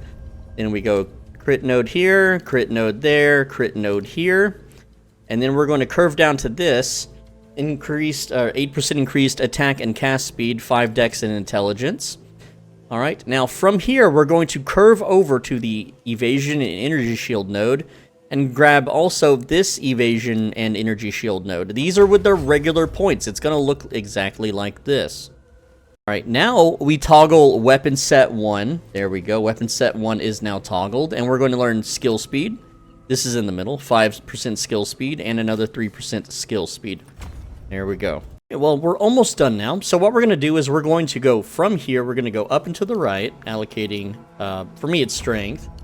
There we go. And then we learn yet another jewel socket. All right, so now from the jewel socket, we're going to go down one and, well, to the right a little bit here, and learn that one. All right, now we are going to toggle weapon set number 2 here, and we are going to learn blind on hit, critical hit against blind, critical hit chance against blind, and then critical hit chance against blind. All of those. There we go. Big, huge. Then with weapon set 2 still toggled, we're just going to pick this stat node. I'm just going to pick dex. We'll go here for projectile damage. Then we will go up to projectile speed, and damage, and apply those. Now, switching to weapon set 1, we're going to learn attack speed here.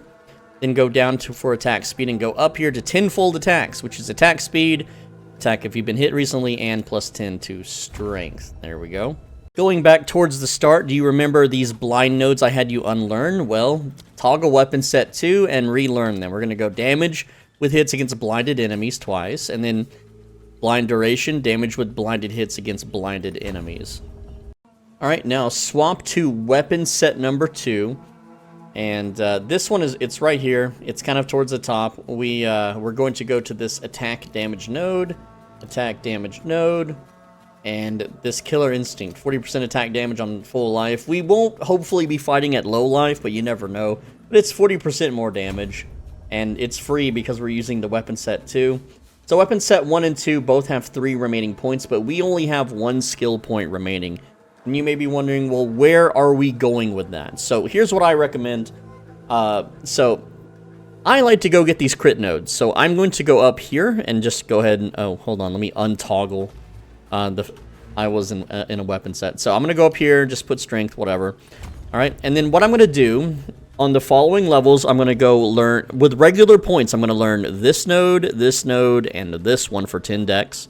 These are all crit chance, by the way, and stuff, and yeah. And then this one for crit damage bonus, and this one for crit damage bonus with 10 intelligence going to the left.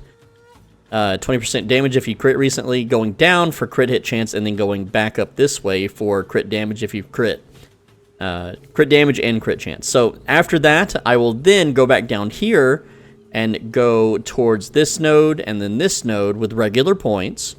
Going up, getting these evasion and energy shield nodes. Finally getting this one. This one's pretty big. This is a big defensive boost. 1 maximum energy shield per 12 evasion rating on your equipped body armor. And the reason why I wait to get this one is right now, our body armor, even though it's okay, it's 1392. Well, you can get body armors over 2,000 evasion by the time you have enough levels to put into that node. You'll be level 70-something, which you can then equip those body armors and hopefully afford them, so it'll be really worth it then. But right now, we're sitting at almost 1.5k HP, 1,000 energy shield. If we ramp up our evasion, we had 63% evasion, okay? And while attacking, we have some block. We have 75 all resistances, and our damage is... our tooltip damage is 5,000. And remember, these are old, outdated skill gems. We're about to update all of this, so it's going to get even crazier.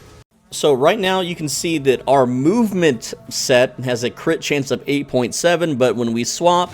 we now have 17.25% crit chance, which is pretty good. It could be better, but hey, this is all we can afford right now. By the way, before we do anything else, I just want to show you that right now, our Whirling Slash, this is how fast we move with it, which is nothing. This is baby steps. We're going to go a whole lot faster very soon.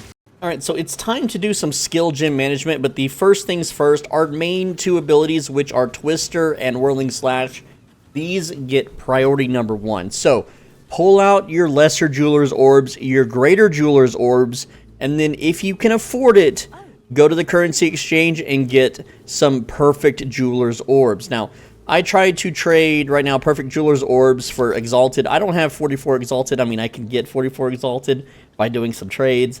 But I have 12 chaos orbs, and I'm not going to use these to like craft things. So this is a 1.5 to 1 ratio, but I just want to check exalted orb to chaos is 14.9 to 1. So yeah, that's fair. That's even, right? So anyway, I'm gonna buy 2 perfect jeweler's orbs with 3 chaos orbs. And there we go. And now we can socket our gems. All right. So first things first. Let's see. Now here's the thing.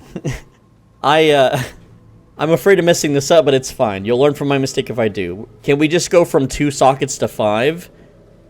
And the answer is yes, we can. So there we go. So we're going to use that on Twister and Whirling Slash. Now, first and foremost, also, we're going to be pulling out Frozen Locust because we're not using that anymore. Just throw it away, and it's everything else.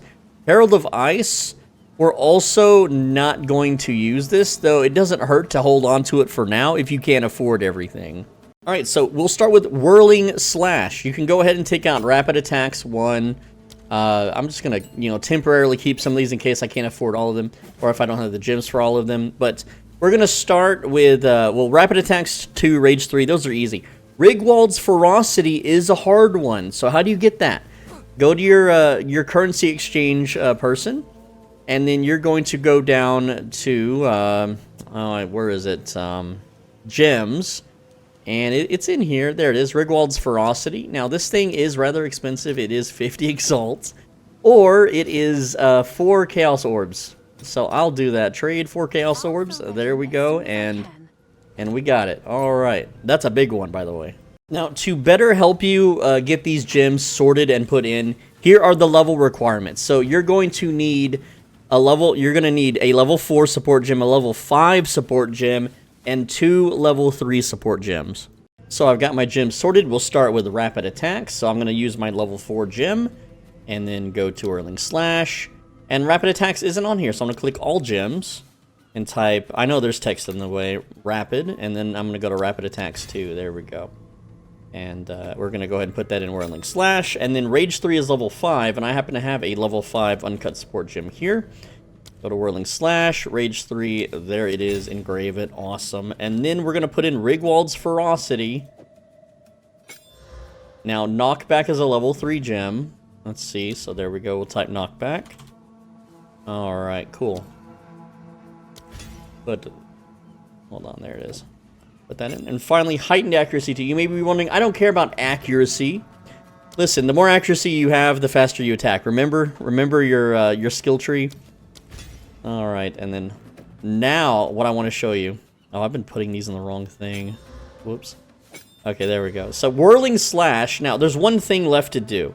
Now that we have Whirling Slash properly gemmed, you're going to open the thing here, and you're going to only use it with weapon set 1.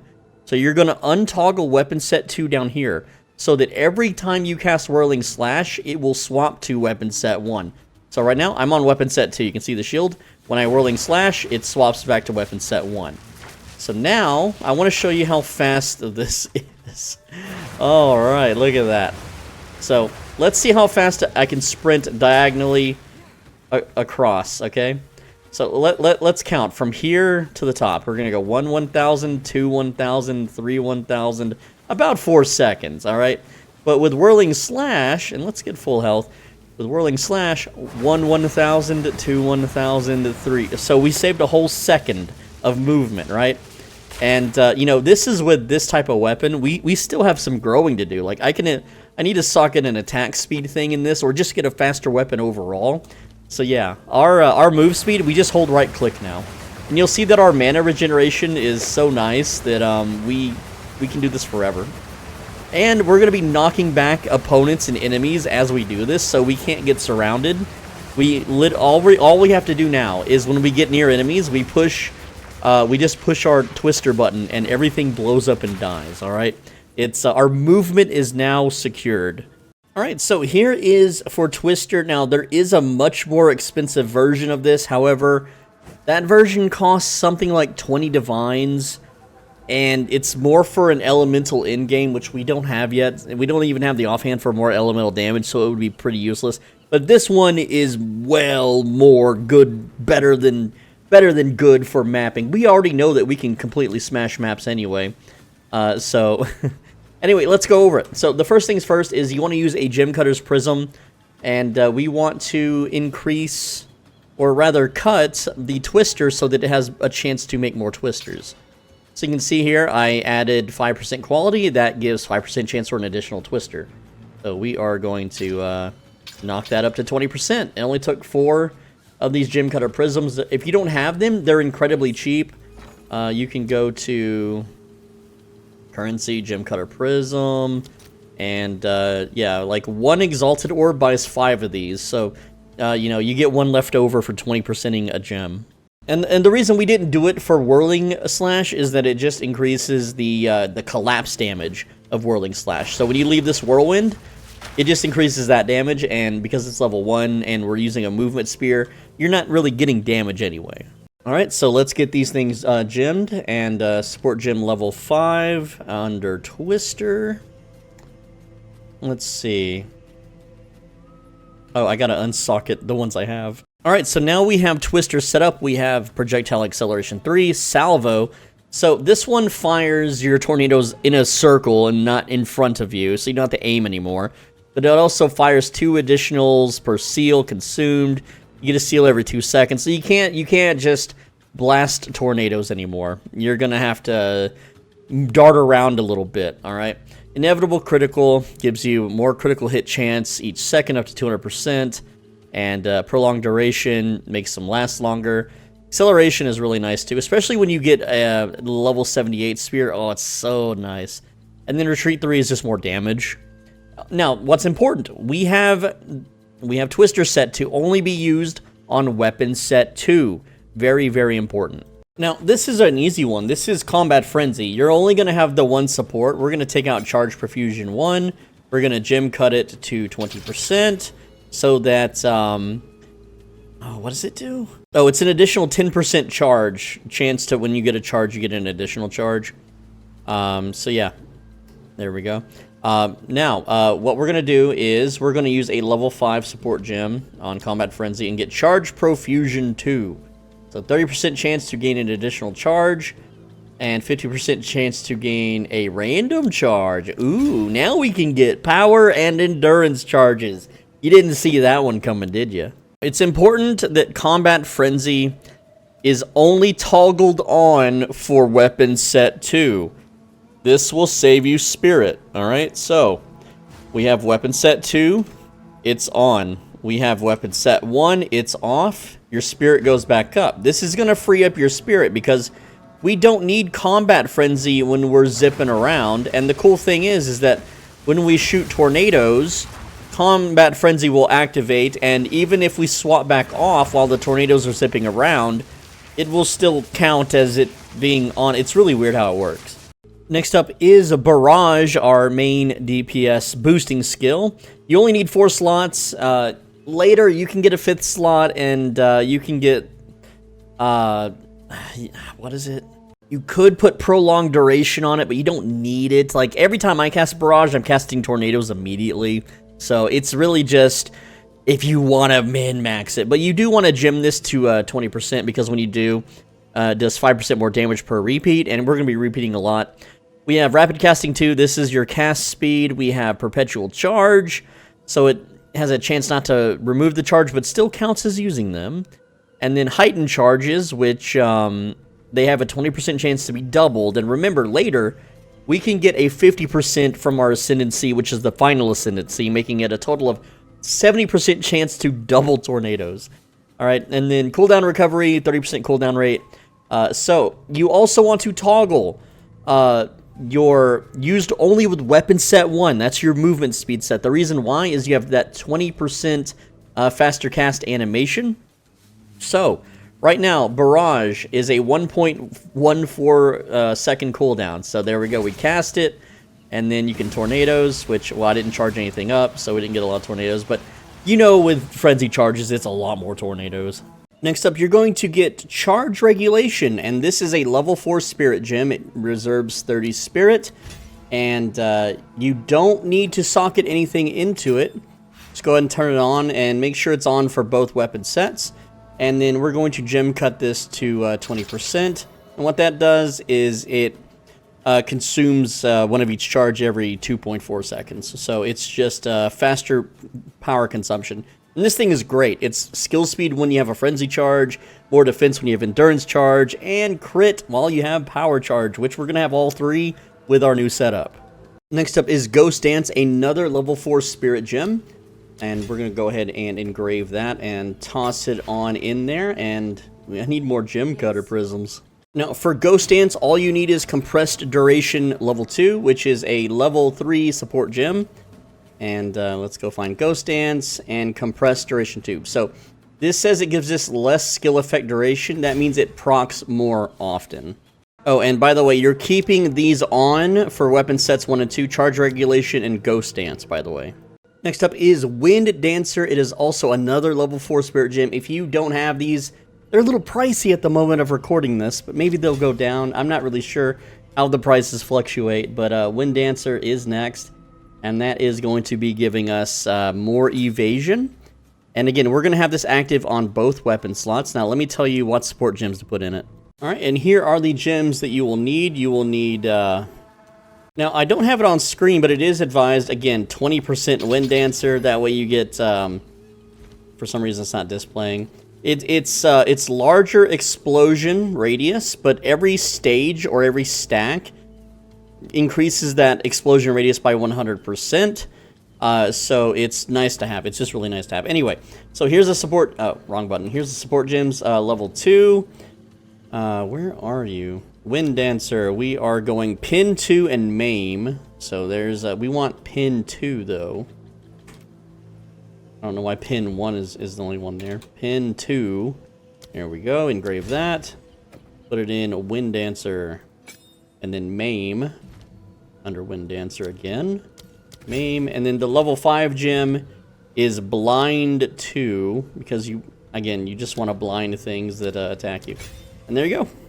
Alright, so bad news with some testing.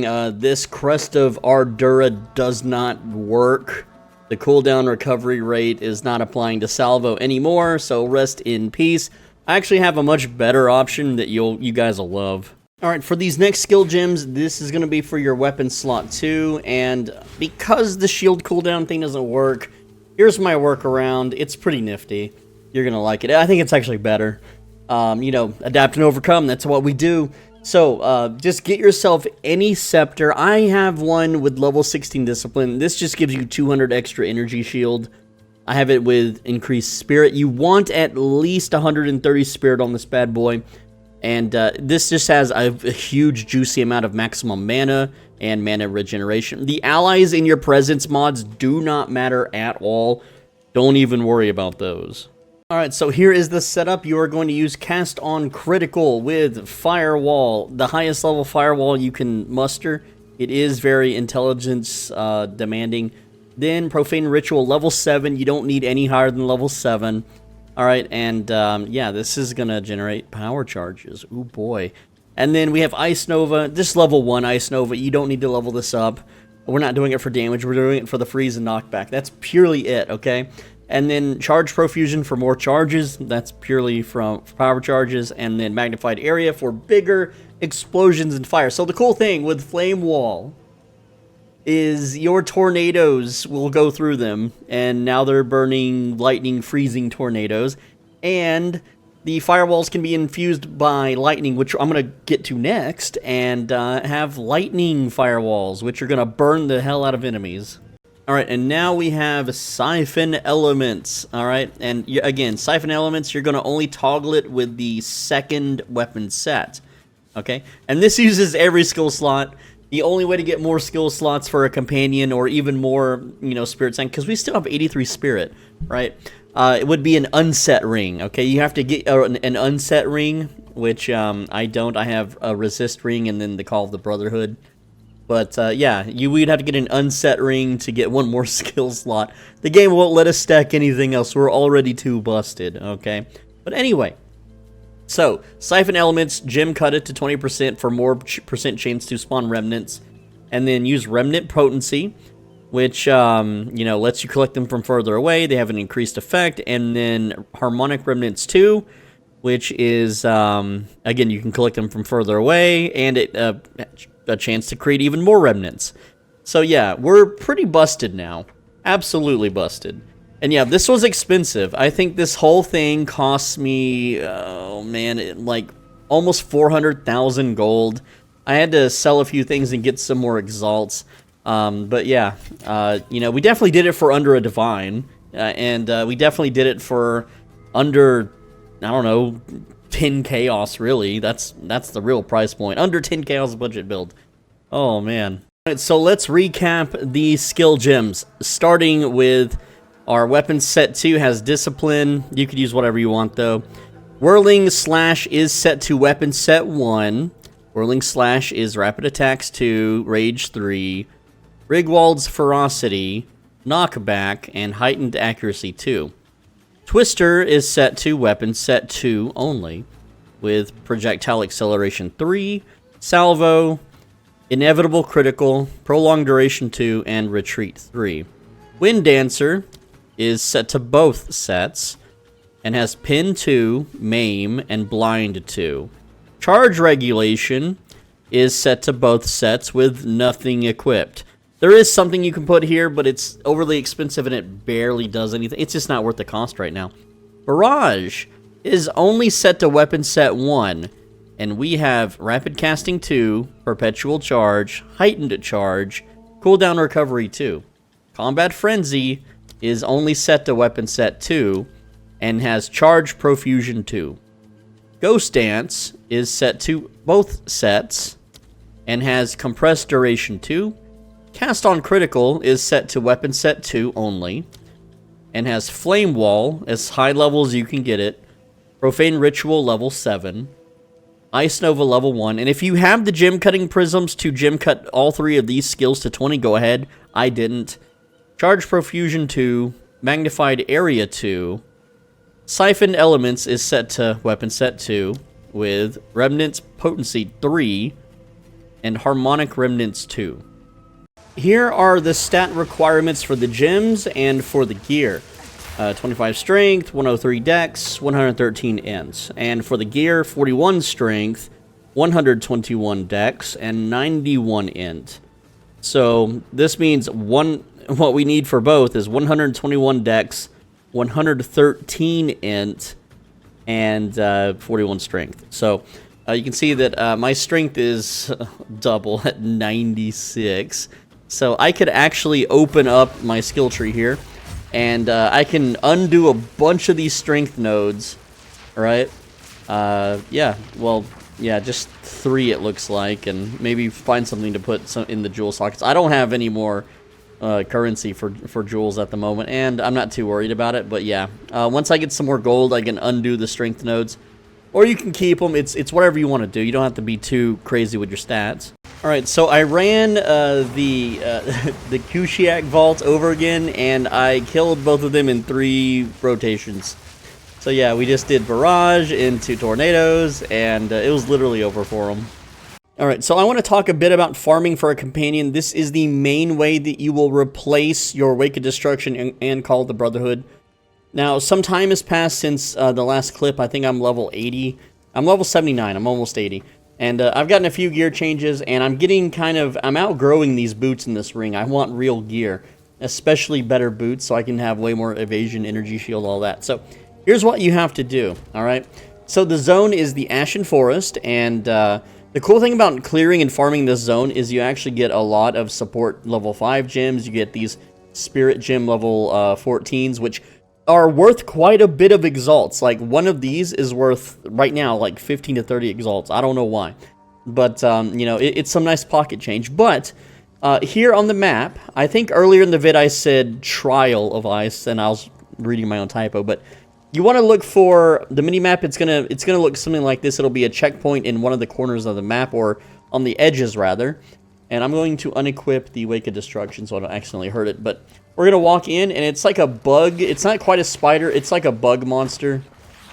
I don't think I killed it. Oh, there it is, yeah. So this one is evasive and periodic lightning explosions. So we're gonna hit respawn at checkpoint, and we're just going to run down and re-trigger the boss. Conjures lightning storms hasted. We don't want hasted. We want haste aura. And I'm going to sit here, and I'm going to repeat this until I get Trail of Ice and haste aura at the same time. This can take a while. So that's damage shocks and temporal bubble. But again, you just sit here, you keep restarting. Let me show you what the mob looks like. It's like a giant ant creature, alright? It's a big old ant monster thing. Alright, checking in. It's been 5 minutes. Haven't found one yet, but you just have to keep trying. And, yeah, you'll eventually get it. I got one that had fire and one that had lightning. I just haven't got one that had haste and Trail of Ice. So if you want to capture it, because you probably have plenty of skill gems, you can capture a fire one and a lightning one. And the fire one you can use in a very strong build around level 94 if you can afford it, but it's like 200 divines for that build variant. It's wild. So you know, if you see one, capture it. Why not? But the one we need is Trail of Ice. And if you get haste aura, we can unspec a bunch of nodes from the tree without losing any movement speed. Let's see, that is not what I'm looking for. Alright, it's been 15 minutes, and still none. So again, it can take you a while, but now here's the thing, right? If you're lazy, just get Trail of Ice. You have to get Trail of Ice. However, if you want to save a bunch of skill points on the tree, then you want haste aura, because we can unspec out of a bunch of nodes and spec them into something way more beneficial. So I'm going to keep at it until I get both, because I've gotten both on the other elements. I just need ice now. And I know Oh, 15 minutes. You're spending too long. Bro, it's a permanent buff you're going to use the rest of the game. Well, 30 minutes, and I've gotten close, but not quite. I got a Trail of Ice Hinder aura, but I need a Haste aura. Oh, man. Yeah, it can take an hour sometimes. Finally, after 45 minutes, I finally found it. It's got Haste aura, Trail of Ice. We're gonna cast Tame Beast. It's got the wisps floating around it. You see the blue stuff. We're gonna cast it again and make sure it's on them, and then we're just gonna spin up and kill. There we go. Make sure. There we go. And it. You see how that kind of like did a little lightning bolt that zapped into our character. The skill disappeared, and now we have down here Companion, Frozen Mandibles, Haste Aura, Trail of Ice, also cold resistant, not that it matters. We're going to make this minion where we can summon it, and it will be immune to all damage forever, but it won't deal any damage. And so here's how it works. I want to show you how this works. So I can't right click to activate it on weapon set 2 because I don't have enough spirit, but on weapon set 1 we can summon it. So now I am affected by Haste Aura, which is 20% attack speed. The move speed is also there, but like who cares? But the way it works is if I start spinning up like this, you'll notice that nothing is enchanted. Now the way the monster works is it kind of runs in front of you like this. And as soon as enemies are nearby, it activates its Trail of Ice, and now we have Frozen Tornadoes. So it is, oh, and yeah, we start going real fast, especially with all the things. And every time we attack, we unsummon it, and every time we move, we resummon it, alright? So that's how it works. It's pretty neat. And yeah, we go real fast with Haste Aura. It's crazy just how fast we get. Now you'll notice as I move around, I'm losing the frost, kind of, what is it called again? Whirling Slash. But again, whenever there's enemies nearby, the minion will turn it on. He, she, whatever it is. Let's go find some enemies. So as soon as I drive by enemies, it's going to activate, and then we can blow them up. See? It activated, like, even before I saw them. It's very quick. So you're always going to be, you know, getting your Whirling Slash enchanted. And then these other little attacks it does is just a bonus. It's whatever. So here is what you're going to want for your companion. Obviously, you want it with Haste Aura, Trail of Ice, and then you want Magnified Area 2. You get this from the level 3 support gem. And this just increases the area of effect, and that's pretty much it. It just gives you a more safety net for being Haste Aura'd and making sure that you pick up the Trail of Ice. Then Brutus's Brain. This, right now, when I bought this, it cost me 7 exalts, so it's pretty cheap. And this means that your minion can't be damaged, and it deals no damage. So there you go. That keeps it alive, so you just receive the buffs. And then Minion Mastery is just +1 level to the minion skill. That's it. Which, I don't think you really need this one. It's just, it just fills it out nicely. It looks nice. And also, don't forget to toggle to only use with weapon set 1. You only want to use this when you're darting around. Now, in order to get this, I did have to switch out one of my rings for an unset ring so that I gain an additional skill slot. Alright? So that means all of our skill slots are now fully taken up once again. Alright, now, I'm going to assume you've mapped for a while with the build, and you're starting to slow down a bit when killing bosses, so it's time for some upgrades. At level 78, yes, there are level 65 versions, but they're way too expensive, but at level 78, it's not too far. You're going to buy this. It's called Guiding Palm of the Mind. And yes, I know text is in the way. This thing gives you 20% of damage as extra lightning damage, and that's a lot. It's a huge amount of damage. It also helps shock things now that we're going to get rid of our Call of the Brotherhood. So this is our new way of shocking things. You want one with high dex and preferably as high damage as extra lightning damage as possible. Now the cool thing is this gives you an aura Purity of Lightning, which gives you lightning resistance while you have your combat set out. However, whenever you don't have it out, you don't get that aura. So don't factor in this item with your total resistances when doing your items. For your Purity of Lightning, you're going to use Cannibalism 2, Vitality 2, Clarity 2, and Precision 2. Now, you may be wondering, it says that these have additional Spirit Reservation. They do not apply to this skill at all, alright? Like you can see, I have 43 Spirit out of 284. I can take this out. I still have 43 spirit. So you may be wondering, well, do these even work? Yes, they work. They are free. So you get free life regeneration on kill. Life regeneration just for that's 2%. You get mana regeneration and you get 50% accuracy. So why accuracy, you may ask? Look, so we have an accuracy rating of 3176. We pull this out 2378. All right. So now for where is Twister? There's Twister. And you can see here we have 100% chance to hit beyond 9 meters. If we take this out, we only have 96% chance to hit. I know it's only 4%, but the higher level you get, the harder it is to hit things, and the further away things are, the harder it is to hit. So this just helps you kill faster and more often. So here are the spirit requirements now that you are all settled in. 170 for weapon set 1, your traveling set. And weapon set 2 is 241. However, the scepter on weapon set 2 is going to give you plus 100. So you just need 170 spirit on your gear. Now you get 100 from the campaign. So you only need 70 spirit on your gear. So there you go, 70 spirit on your amulet and your armor. That's it. Alright, as far as being level 78 goes, you can start getting winged spears. However, I can't afford them, so I'm still using this orichalcum spear. And you can literally use Tangle Tongue. I'm going to show you a run.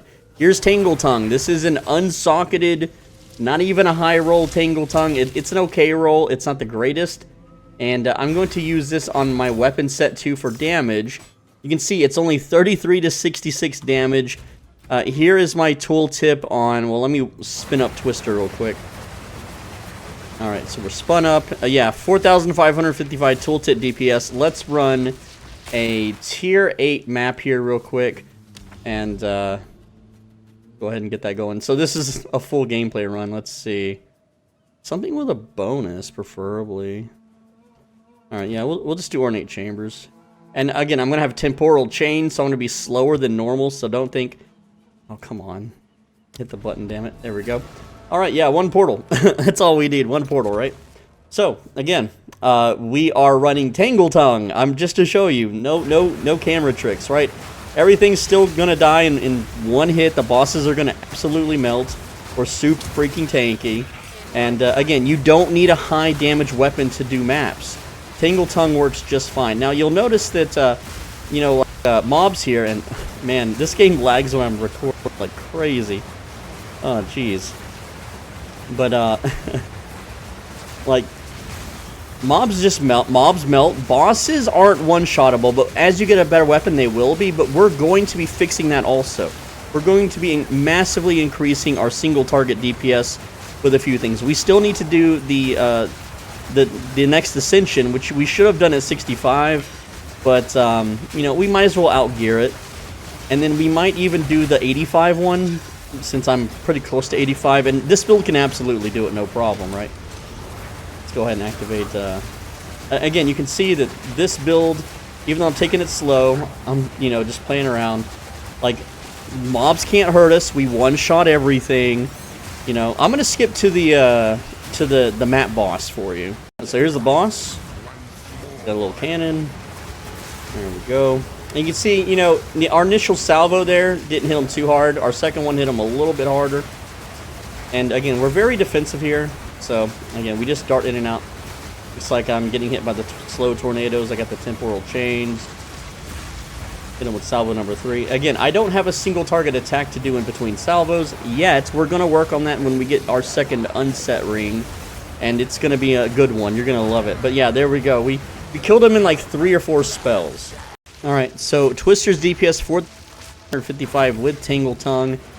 And then when we swap Tangle Tongue out for something much higher, let's get spun up once again, 10 stacks, and then swap over. We have 9,900 Twister DPS, which this is before attacking things, killing things, being close, blinding them, all those other damage modifiers.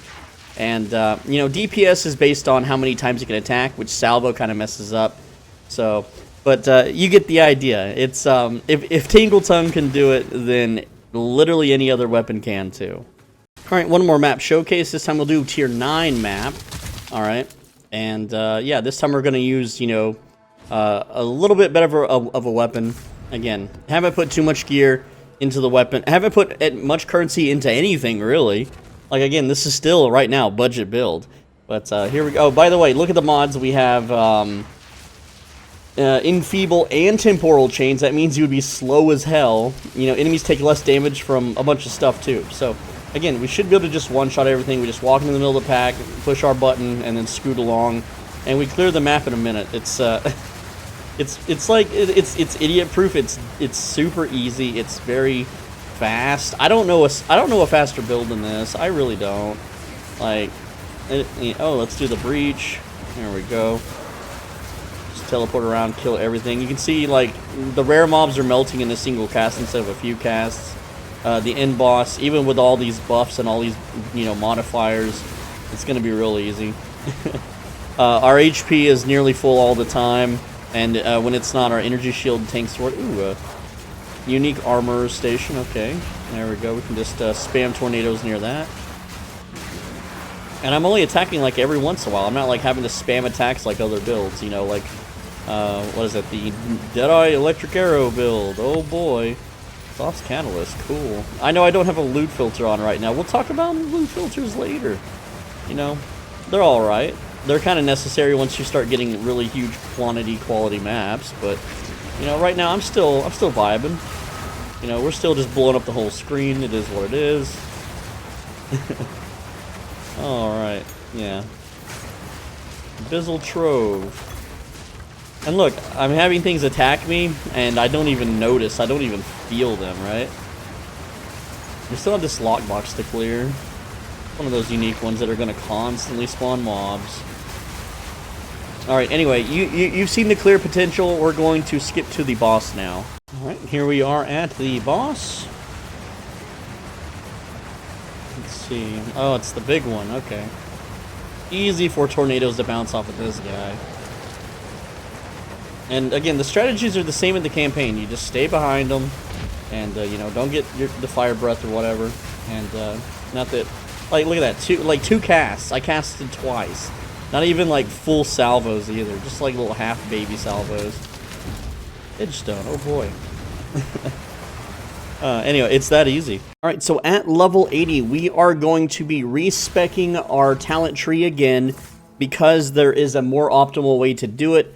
But also, there's a more economical way to do it. And the reason why I'm making some of these changes is in the league, and it seems like the meta right now, like this node, maximum energy shield per 12 evasion rating.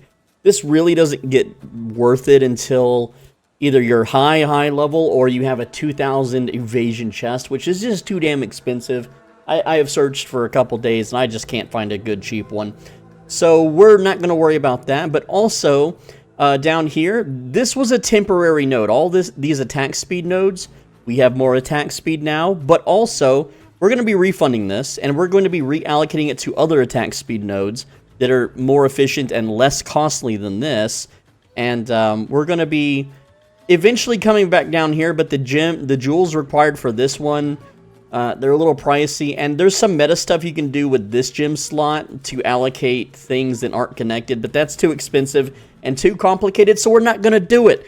But I guarantee you these stat changes are going to absolutely massively increase our damage. You'll see. Alright, so you're going to have to do a refund on the following. So go to Doriani, get refund passives, and we are going to unlearn all of these energy shield evasion rating ones right there. We're then going to go down, and we're going to unlearn this whole node right here. We're going to take away all of those. And I need to remove the gem to remove that, so let me do that real quick. Let's go ahead and pull that gem out. That's just some random gem that I had. It's not a meta gem. I've got some meta gems here. We'll talk about that in a bit. But we're going to continue refunding. We're going to refund all the way back up to here. But now here's the kicker. We're going to refund these, and I'm going to tell you why. 25% increased damage with spears helped us carry the early game. Right now, our spear doesn't really do enough damage to really care. But these nodes are still useful because they are attack speed nodes. So I think you understand where I'm going to go with this. But we are refunding these. These are no longer being spent on main points. Next up, you're going to be refunding these points as well. The Kite Runner, Projectile Speed, and this Dexterity node. Just refund all of those. And so now we have 10 to spend on weapon set 1 and 8 to spend on weapon set 2. So here's what your tree should look like. All right, so there we go. We still don't have any more ascendancies. We're going to work on that next. All right, but everything here is as follows. Just pause the video if you need it. Pretty simple stuff, and then going up from here, we didn't touch anything kind of in the middle here. But yeah, this is what it looks like. All right, so let's allocate some points. So we're going to toggle on weapon set 1, and remember, weapon set 1 is our attack speed set. So we're going to relearn these nodes. That's right, yes, all of these. The attack speed is still absolutely worth it. That's 5 points. We have 5 points remaining. Now, you're going to scroll up here. And right here, there is a 2% attack speed node and a 3% attack speed node. We are going to learn those two for 5% more attack speed. And we have 3 weapon set 1 nodes remaining, all right? So here's what we're going to do. We're going to toggle off weapon set 1. It's now toggled off. And from these crit nodes, remember, I'm level 80. You should be level 80. We're going to learn 5 to any attribute. I'm going to go just int, probably what I need. And then I'm going to learn this 10% increased mana regeneration rate node, which sucks. It's a crappy node. I'm sorry. All right, but we sacrificed 2 to gain 3. That's how we're doing it. Now, we're going to toggle back on weapon set 1. We're going to learn 2% increased attack speed, 2% increased attack speed, and 15% increased attack speed. Now, it says, while not low on mana, but have you ever been low on mana besides a mana-draining monster? No. This is 19% attack speed. All right, this is another 5, so that's 24% attack speed for less nodes, less points than this entire like chunk down here. Okay, so go ahead and apply those. There we go, and that is all of your weapon set 1 nodes. You don't have to worry about them anymore; they're all spent. Now for weapon set 2, we're kind of not exactly going to spend all of the points here yet. We still need a few levels, but this one is vital. So with no weapon set selected. From here, we're going to travel up, and I'm just going to pick intelligence for now. Again, we're going to continue to go up. There we go. All right. Now, here comes a big one. Right here, we are going to get the Frenzy Charge nodes for +2 maximum Frenzy Charges, and we're going to build up more ways to get Frenzy Charges coming up very soon. Now, it says we have 0 skill points. However, you have 8 weapon set 2 skill points to spend. So you're going to toggle on weapon set 2. And hey, look at these juicy crit nodes. We got crit damage, crit chance. We're going up and to the left here. Crit chance for attacks. That's important. This one is +1 to crit hit chance to attacks. That's huge. That's big. This one here is actually better than this node. This one is 15% crit damage bonus for attack damage. Whereas this one is just critical damage bonus, which is not as good. So we're going to pick it just like that. And finally, ending at 25% increased critical damage bonus. Now, we still have 1 weapon set point remaining. But we're going to do a little bit more of refunding. And remember this blind node? 25% damage with hits. Now, that's with hits, okay? Against blinded enemies. And a lot of things that we do now aren't technically a hit anymore. So we don't need this. Alright, so you can unlearn that. Unlearn 50% increased damage with hits. And 50% increased damage with hits against blinding enemies. So we have outgrown these nodes. We don't need them anymore. You can refund them. Now, what that did is that gave us 3 more weapon set 2s to use. So we're going to toggle on weapon set number 2. And we're going to go up here. Remember this area? Well, there's a crit damage node there. A crit chance node here. And a 25% crit damage bonus if you've not crit recently, or a 15% increased crit chance node, or it's both, not or. So, what is recently? It's 4 seconds. In case you're curious, you can hold the Alt button and hover over keywords, and it'll tell you exactly that. So there we go. Now we have a massive amount of crit. So you're wondering, we have 1 more weapon set 2 point to spend. What do we spend it on? Oh, and if you ever get annoyed at your pet just spamming spells in the sand, just toggle your weapon and it goes back into its Pokeball. Alright, so you're probably wondering about that last weapon set point, and it's going to go right here to Dizzying Hits. 40% increased critical hit chance against dazed enemies. Alright, so this is how it's going to look. Level 81, level 82, level 83, level 84, and then level 84 weapon set 2. And then we're going to go to the left side at level 85 and level 86. Alright, and by the time we're level 86, which is pretty arduous to push, that's when we should have the currency to make this damn thing worth it. So this is going to be 87, 88, 89, 90, 91, 92. Level 92. And that wraps up the video at level 92. Dude, leveling past 92 is just a pain in the ass, I think. But, you know, after that, you get 8 more points. You know, you can figure out where to put them yourself, wherever you want, really. I want to talk about cheap jewels, because we have some jewel slots to allocate. Oh, by the way, level 92 would be like level 93, level 94, level 95 for that jewel socket. You can really just kind of figure it out. By then, I think you'd be smart enough at the game that you don't need me to tell you what to do. Anyway, so here's what I recommend for jewels, all right? Projectile speed with attack speed with spears, and projectile damage, because remember when we unspec'd earlier out of these nodes? That's what we lost, and we still want those stats. And you can get them more efficiently in jewels than you can over here. Now, when we're really rich, we can put a meta jewel here that will let us allocate to these big nodes without having to be connected to them. So that'll save a lot of skill points, but that's, you know, that costs a bunch of money, and we don't have a lot of money. We're broke. So what I recommend is chance to daze on hit is another good one. So like this is really good. 15% projectile damage is the highest, 8% projectile speed is the highest, 10% daze on hit, and then 4% increased attack speed with spears. Absolutely juicy. I got a deal on this one, so we want to socket that bad boy in. And then again, when we get one more level, we're going to unlock that jewel slot. Yeah, and then we have the jewel slot like that's right up here. So yes, let's see which one of these is better. I'll figure it out off camera. So here's our stats. We have max resist except for chaos. Evasion is 58%. This will go up when we actually kill things. 1700 life, 1000 energy shield. And if we swap weapons here, our crit chance is now 49.52%, which is really, really nice. Accuracy starting to drop a tiny bit though, but that's fine. Now, with Tangle Tongue, my crit is like 69.5%, so pretty good stuff. Also, I think I figured out why the recording starts to lag, and it's not the game. It's gotta be a memory leak. Like, if I restart the game, everything's smooth for a while. Our next power jump is getting Ascendancy Points. So, to do that, you're gonna need to get a Genbaria. It's level 65 or higher. And here's how to search for it, because a lot of people don't understand how to do this. Yeah, you go to the search here and you type Genbaria. There you go. And then what I like to do is item level needs to be minimum 65. And then I just do like 65 to 70 because people will try to highball just the level 65s. And we're more than strong enough to do higher level ones. You can see like this level 66 one is just 1 exalt. But if I set it to 65... then it's 25 exalt. So what the hell, game, right?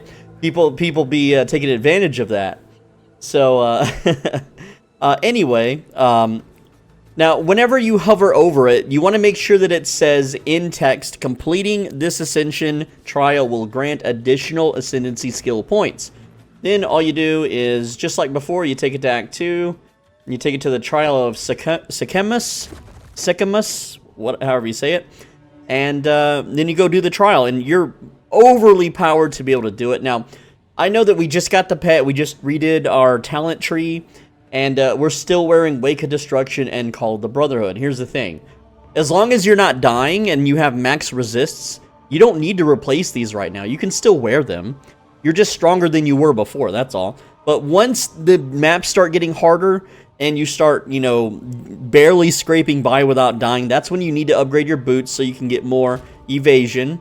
And because we're level 80, our evasion stats are showing versus a level 80 mob, not a level 60, level 69 zone. So we're gonna evade everything. It's fine. Now, if you don't like the trial of Sycamus, and I really don't, I just spent an hour and I got to the end and I ran out of honor, I got to the end again, and then I ran out of honor again because I kept getting the bad luck rolls where it keeps having your honor, and I'm like, damn it, dude, I'm gonna get hit. So instead you can do level 75 and up inscribed ultimatums. This is a level 78 because it's only one exalted orb. And yeah, so we'll just run this instead. It's a lot easier. Now, one cool thing about doing these is that it's economically better. These soul cores they just sell for a lot because people hate doing these ascendancies things, but it's pretty easy for us. I mean, we're literally built to zoom around and dodge all the obstacles and blow everything up as fast as possible. I killed the boss, even with all the damn debuffs. Literally, I don't know, in like 4 spells. Anyway, once you have completed the Ascendancy, if you haven't, a lot of players, what they do, like I don't know if your gear's not up to par or your skill or you're just getting unlucky. It happens, it's fine, or you just have an off day. You can just ask in the chat. Just open the chat and be like, hey, can, you know, anyone, you know, rush me for a divine, or maybe not a divine, I don't know. Try to work out something cheap. But see if someone will do it for you. And there's plenty of people, like, I see it every day in the chat, people offering to do it. So that is an option. Anyway, what we want to get now is called shots. So we're going to pick up 12% increased effect of your mark skills and grant skill called shots. There we go.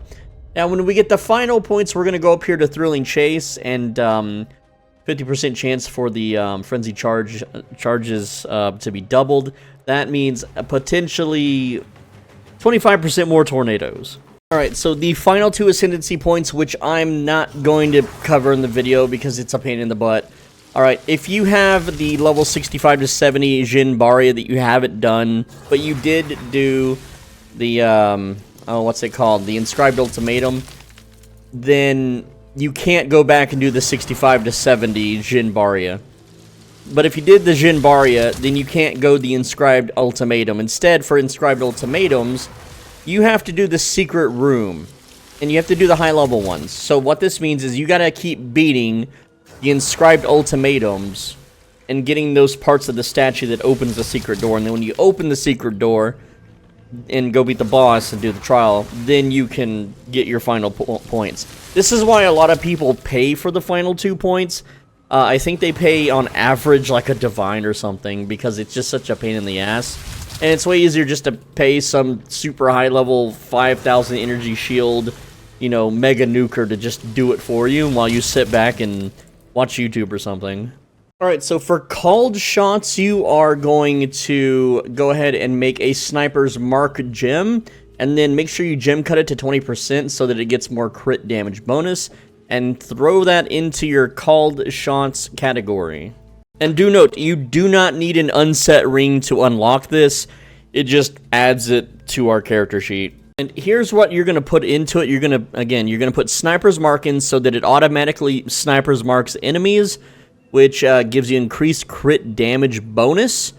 And yeah, then you're going to go to Charge Profusion 2 with Cooldown Recovery 2 and Mark for Death, which helps break armor, which is a new thing that we will have for this build, allowing us to deal more physical damage.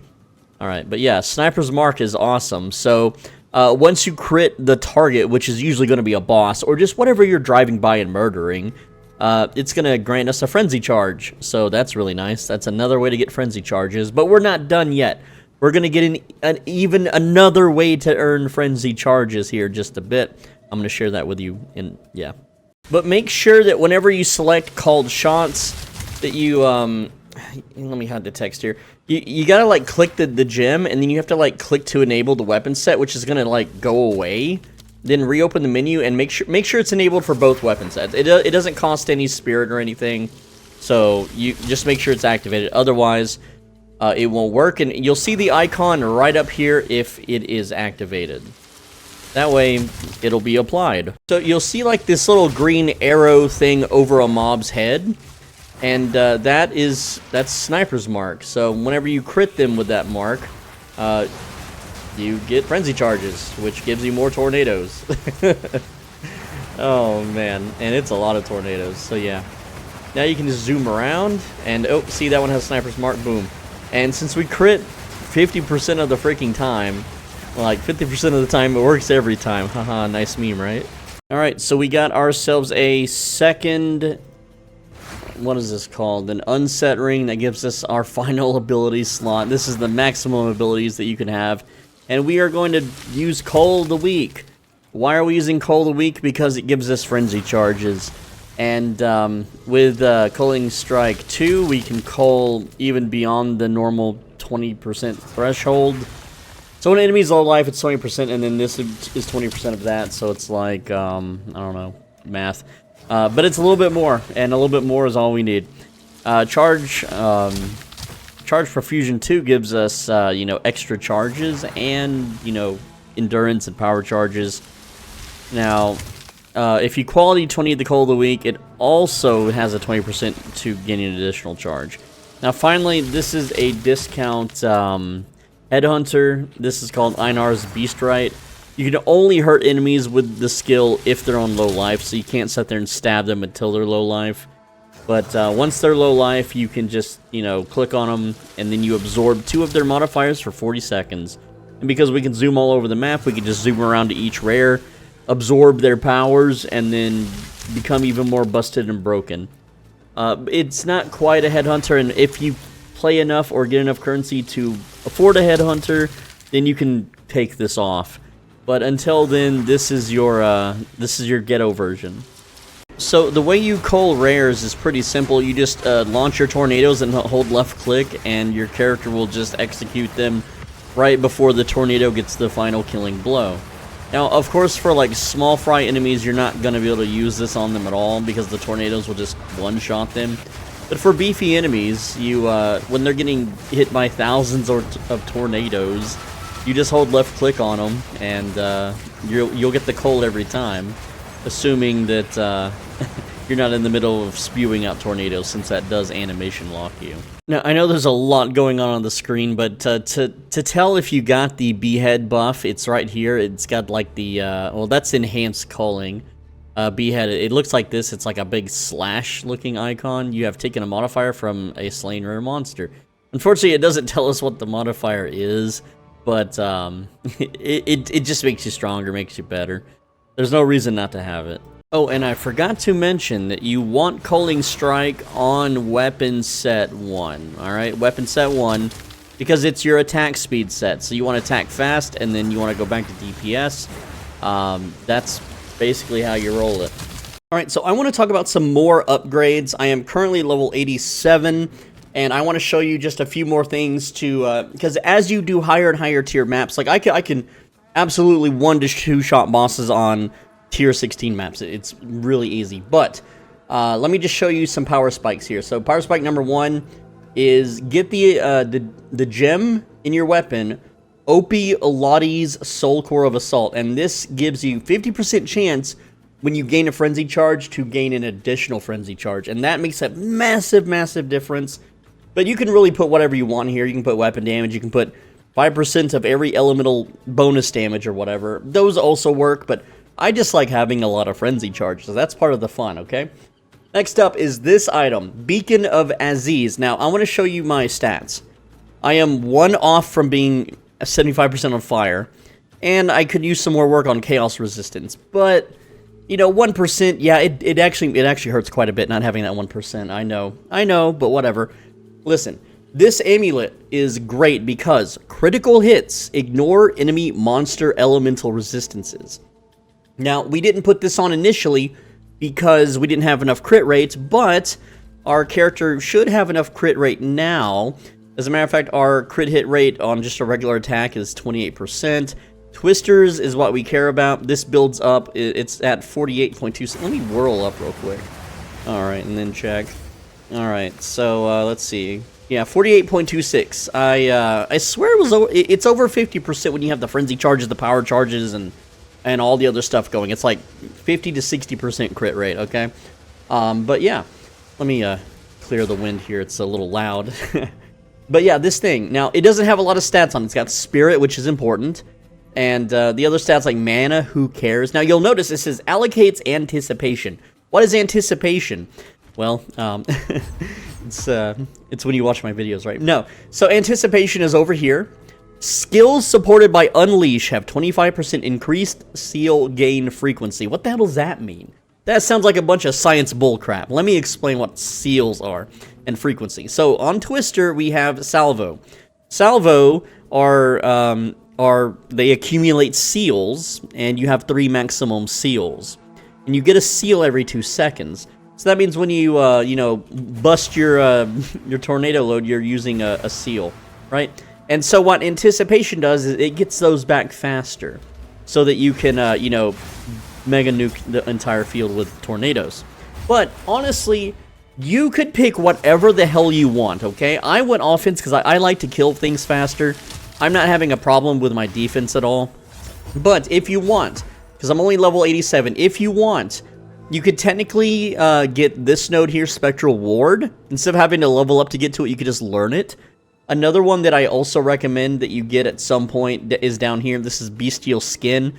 This is 100% increased evasion rating from equipped body armor, right? And you can see that it's quite a bit. Let me spin up. Right now my evasion is at 58 without any combat hijinks. If I take the armor off, it's at 42. So 42 to 58 would be 16, right? So that means if I got that node, it would be another, not exactly, 16% bonus to evasion rating, okay? And then, if I had a 2,000, evasion rating chest, then that would be a whole lot of flat energy shield, which would be boosted by your percent increased energy shield, and it would really dramatically increase your ability to survive really hard hits, which in tier 16 maps, the way I have to play it, I can't just whirl into the middle of a giant pack of mobs and blow them all up anymore. They will turn and kill me. Instead, I have to kind of dance around the outskirts of the enemy mobs and then shoot tornadoes from a slight distance. And some bosses too. You dance around them, you get close, you blow your load on tornadoes, and you dance away. So it really depends on how far you want to push the character. Now, for me, level 87, it really starts to slow down in the high mid 80s. The 90s get also painfully slow. I usually get bored and make another character or something, but this character has served me amazingly well. As a matter of fact, I have not turned currency into other currencies, and I know this is a complete absolute mess. I don't have money for stash tabs or anything, but this character, just from doing maps up to level 87, has acquired 10 divine orbs. That's just from drops. And all I'm doing is, I take a map. I'll show you exactly what I do. I take a map, I alch it, and then I just exalt slam it. There we go. And then I just throw it into the machine. And then whenever I'm, looking for an area to run a map on, you can see I haven't even done that many maps. I haven't even really done that many, right? This is like just a few hours worth, really. I try to find something with some bonuses, anything that I can that, has any kind of powerful map boss on it, like this one. I would run this if I had access to it, which I don't yet. I have to run one of these so I can connect to it. But you get the idea. I would just find something with a little icon above it, and then just run that. And I know the latest patch kind of messed up a lot of that, but they might bring it back by the time this video's out.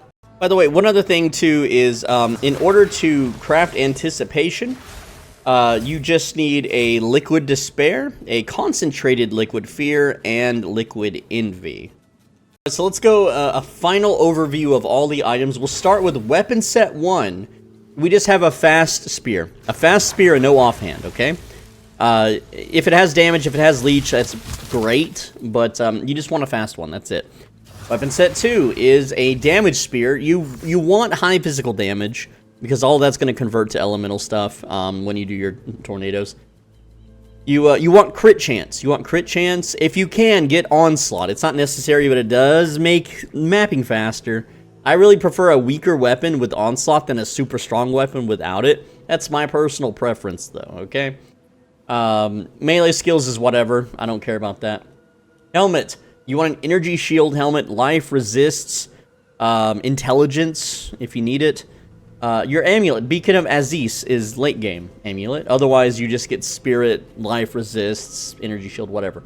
Offhand. Guiding Palm of the Mind. You need to be 78 for this, preferably. And this gives you damage as extra lightning damage. It gives you spirit for the gems that we need on this weapon set. It's just a good thing. It also gives you Tempest Shrine, but who cares? That's just random lightning bolts that strike around you. You'll barely notice it unless you're like going through low-level content. For rings, you have 2 unset rings, preferably with each. This one has mana, this one has life. With stats, resists, life, evasion rating, whatever you can get, any good mods. Boots. You do not need move speed on boots. This makes boot shopping easy and cheap. Buy a pair of boots specifically that does not have any move speed. It'll be like 1 exalt. You can get a ton of evasion, energy shield, life, resists. You know, this has a dead mod on it called Stun Threshold, but it was really cheap, so I just went ahead and got it. Belts. You want 3 charm slots. You have to have 3 charm slots, otherwise you will get stunned, frozen, or slowed, and you can't have any of those happen to you. All right, get it with life, resists, anything, any good mods that you can use. Gloves. Get it with attack speed, 16% preferably. I managed to get a 15% one on the cheap. Fill out your resists, your life. You know, there's a lot of fun mods you can have that increases your damage. It's whatever. Yeah, so that's the gear. You want Thawing Charm, Stone Charm, and Silver Charm for slow, stun, and frozen. I haven't even updated my life flasks since 60. I almost never use the flasks. I mean, you will have to use them, especially in tier 15, tier 16 maps, but it's not a big deal. All right, let's go over to the skill tree. So at level 87, I have a free point to spend, but it's kind of useless for stats. So Ascendancy, we go to Tailwind, and then we go to Avidity to get that Frenzy Charge to gain an additional charge, and then we go to Called Shot. And then finally we go to Thrilling Chase, which is 50% chance to double. And this damn thing, get out of here, you're making noise. Alright, so here's the skill tree, picking up Honed Instincts, going down, getting Vile Wounds. This is weapon set 1. The red lines are weapon set 1, by the way. Alright, going down here. For jewels, I'm cheap. I do projectile speed, damage with spears, attack speed with spears, projectile damage. This one has days on hit, which is really nice. 10% is a lot for a jewel.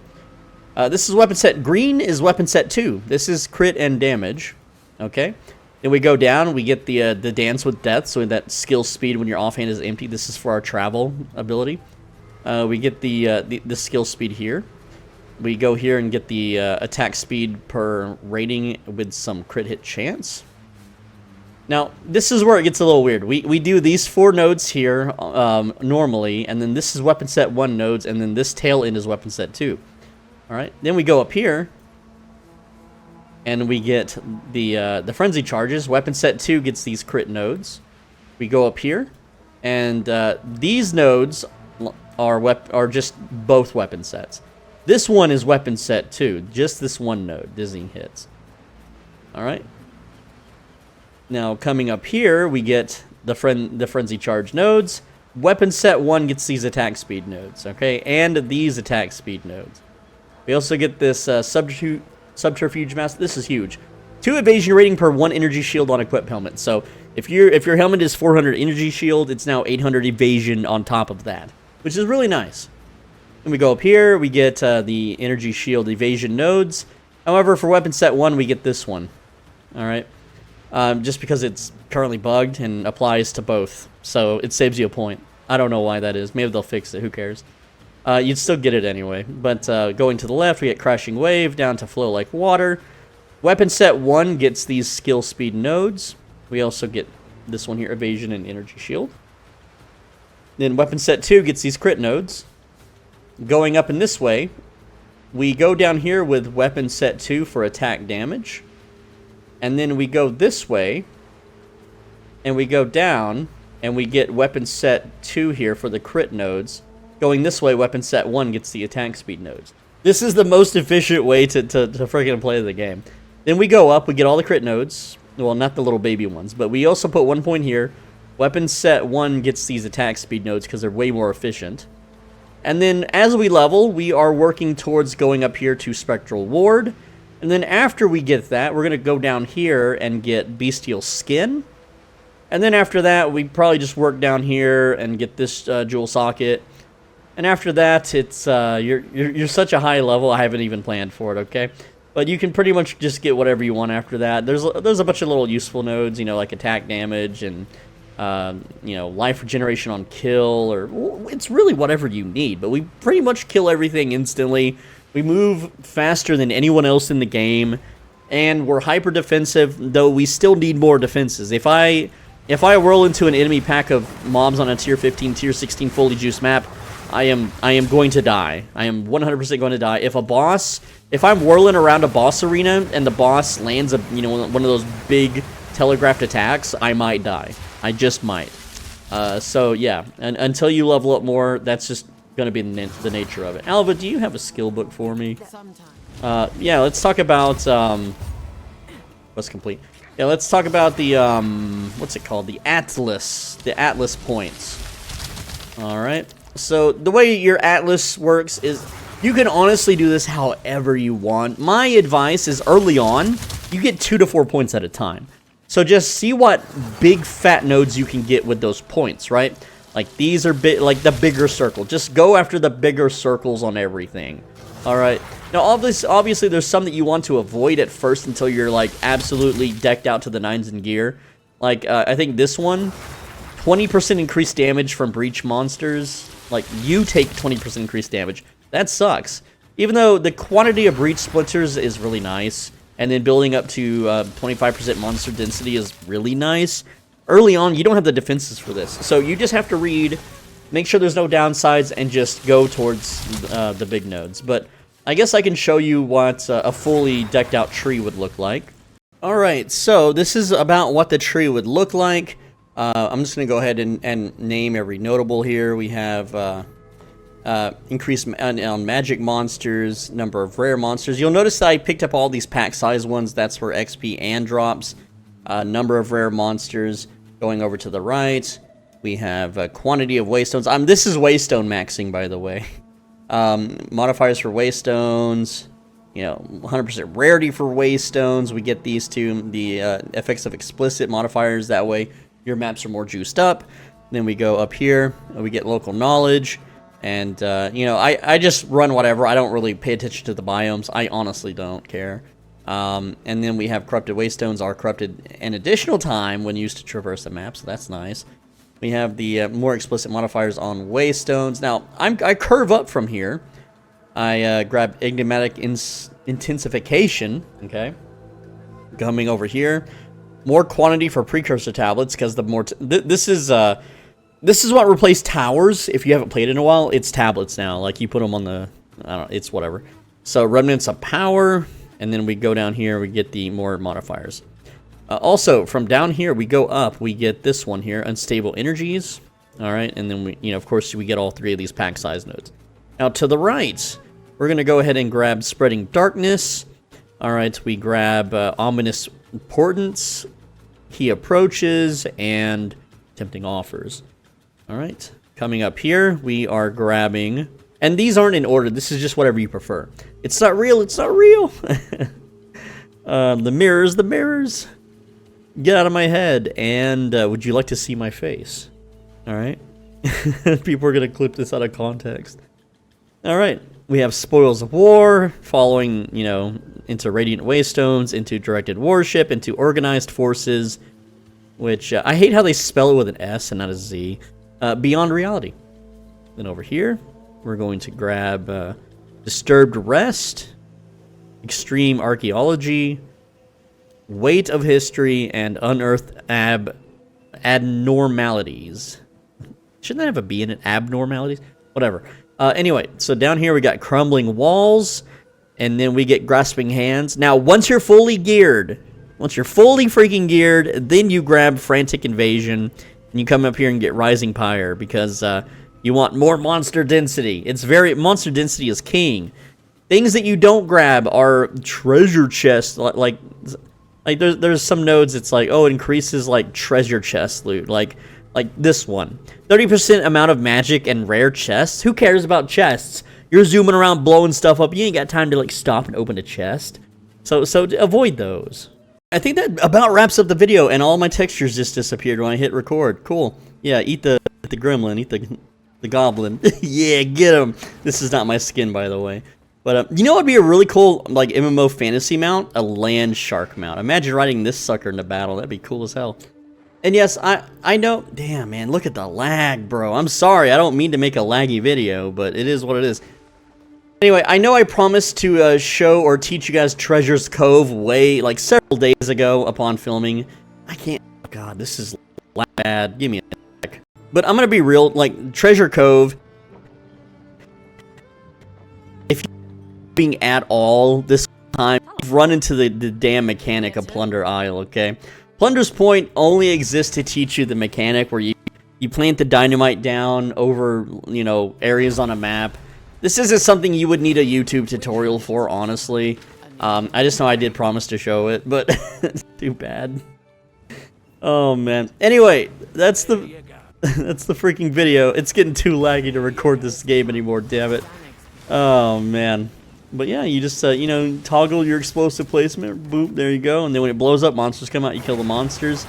And I told you to wait to do this until you were stronger, and well, you could have did it back then. You were strong enough, you know. You were always strong enough. You gotta believe in yourself. You gotta have faith.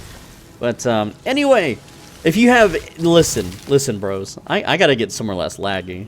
All right, but yeah, that is the freaking video, guys. I appreciate you watching. And come on, lags. Oh, just restart the game. All right, so if you have any freaking questions at all, I have no life, no friends, no family, no obligations or anything. So I'm always, all I do all day, I sit here and I refresh my YouTube comments. So if you have any questions about the build or any, oh, you know, like say you're watching this like a year later, okay? It's still relevant. I'll help you through it. And again, any questions you may have whatsoever, just let me know. Hit those comments up. I'll read them. I'll reply if it's not already covered in the video. If it is, I'll try to direct you to the timestamp. With that said, this video was this took a long time to make. I haven't seen anyone make a Path of Exile guide like this, where they take you entirely from the start of the game, telling you exactly what to do, where to go, how to gear, what to buy, what to exactly to do, all the way to the end game where you can do tier 16 maps and all the other fun little bosses and stuff. But that's all I've got. Again, this was an incredibly cheap budget build, and it moves faster and kills faster than anything I've seen. I have not seen a single YouTube video that beats this, that doesn't cost like 500 divines. Yes, there are builds better than this, but when they cost 500 for even like a build that costs 20 to 100 divines, that's a lot of damn divines, okay? Especially for someone like me who does not have the merchant tabs, the whatever tabs, and I'm a cheapskate. I'm not gonna pay real money to you know, get those tabs. Oh, but didn't you buy the game? No, I was gifted the game. I was gifted the game to make videos for it. So that's all I got. I appreciate it. Please go check out some of my other content. And I know, you know, some of you are probably wondering, do you have a link to a written guide? Listen, I'm not a Path of Exile channel. I'm a variety gamer, so I don't have a talent agency behind me like, you know, the big wig Path of Exile streamers do. You know, the ones Azarian and like Quinn and all them. They all have talent agencies. They're doing this like a job, like a well-oiled machine. They clock in. Me, I'm just a gamer. I'm just a guy. I'm just a dude that wanted to make a video on how to do a build. So if I were to play this game 5 to 10 years later, and assuming the build doesn't get nerfed into the absolute ground, then I'll be able to pick up this game and be like, oh yeah, that's how to do that. And it's all here, all neatly organized. But, so yeah, as far as written guides go, I don't have partnerships or sponsorships or anything to the websites that those guys use. If this video does, I'm going to tell you right now, I don't expect this video to do well. I expect this video to get 3,000 views. That's it. My other Path of Exile videos aren't doing so well either. They're okay, but, you know, it's better than indie slop, I guess. I mostly made this video for me, and if you want me to make a written guide, for one, I would make the written guide on Steam, because there's no stupid ads. When I go to Mobalytics and Icy Veins and all those dumb websites, and yes, they are dumb because they're not paying me. They are dumb. All right. Anyway, point is that and if they want to pay me, then I'll change my tune. I'll change my ad tune. Be like, oh, they're the best websites ever, right? And but anyway, I would put the written guide on Steam because there's no ads and it doesn't lag. Like those like Mobalytics, it lags. I don't like having that web page open while I play. But yeah, I would definitely make a written guide on Steam for sure. But this video has to do well for me to bother doing that because, listen, unlike other YouTubers who are just rich kids, you know, doing something for fun, I'm broke and poor, and I grew up in the ghetto, and I know you don't want to hear my life story, especially if you're new to the channel, but essentially, you know, I'm doing this as something to leave behind before I die. I don't get paid for written guides at all, and I can't even pay my bills, okay? I am literally in the red every single month. I'm having to borrow money from everybody and stuff, and you know, unless the video pops off, I'm basically homeless in a year or two. So anyway, you know, written guide, it'd be nice, but I'm only going to do it if this video does amazingly well. I'm sorry. I know that's a deal breaker for some of you, but, well, I guess figure out the build yourself then. I don't know. If you can't watch a video, it is what it is. But anyway, with that said, click the video on the right side of your screen, and if you don't, then you're going to oversleep, and wherever you wanted to go out to eat to or go visit will be closed because you stayed in bed too long. Haha. Hey, so bonus footage, I just have a real quick thing, and this is to one particular person named Alferi Chard or Michael. I don't know exactly what you go by, but I think that for some reason your comment, like YouTube, doesn't show me your comments anymore. I haven't seen you comment in ages, but listen, lad, I don't plan to play this game again for a very long time because I've got a lot of other games I've got to make videos for. So if you're playing Path of Exile 2 and you want my stuff, like I've got 10 divine orbs. I don't know how much these are worth. I'm not going to RNT. I don't care. If you want my stuff, email me. You have my I know your email.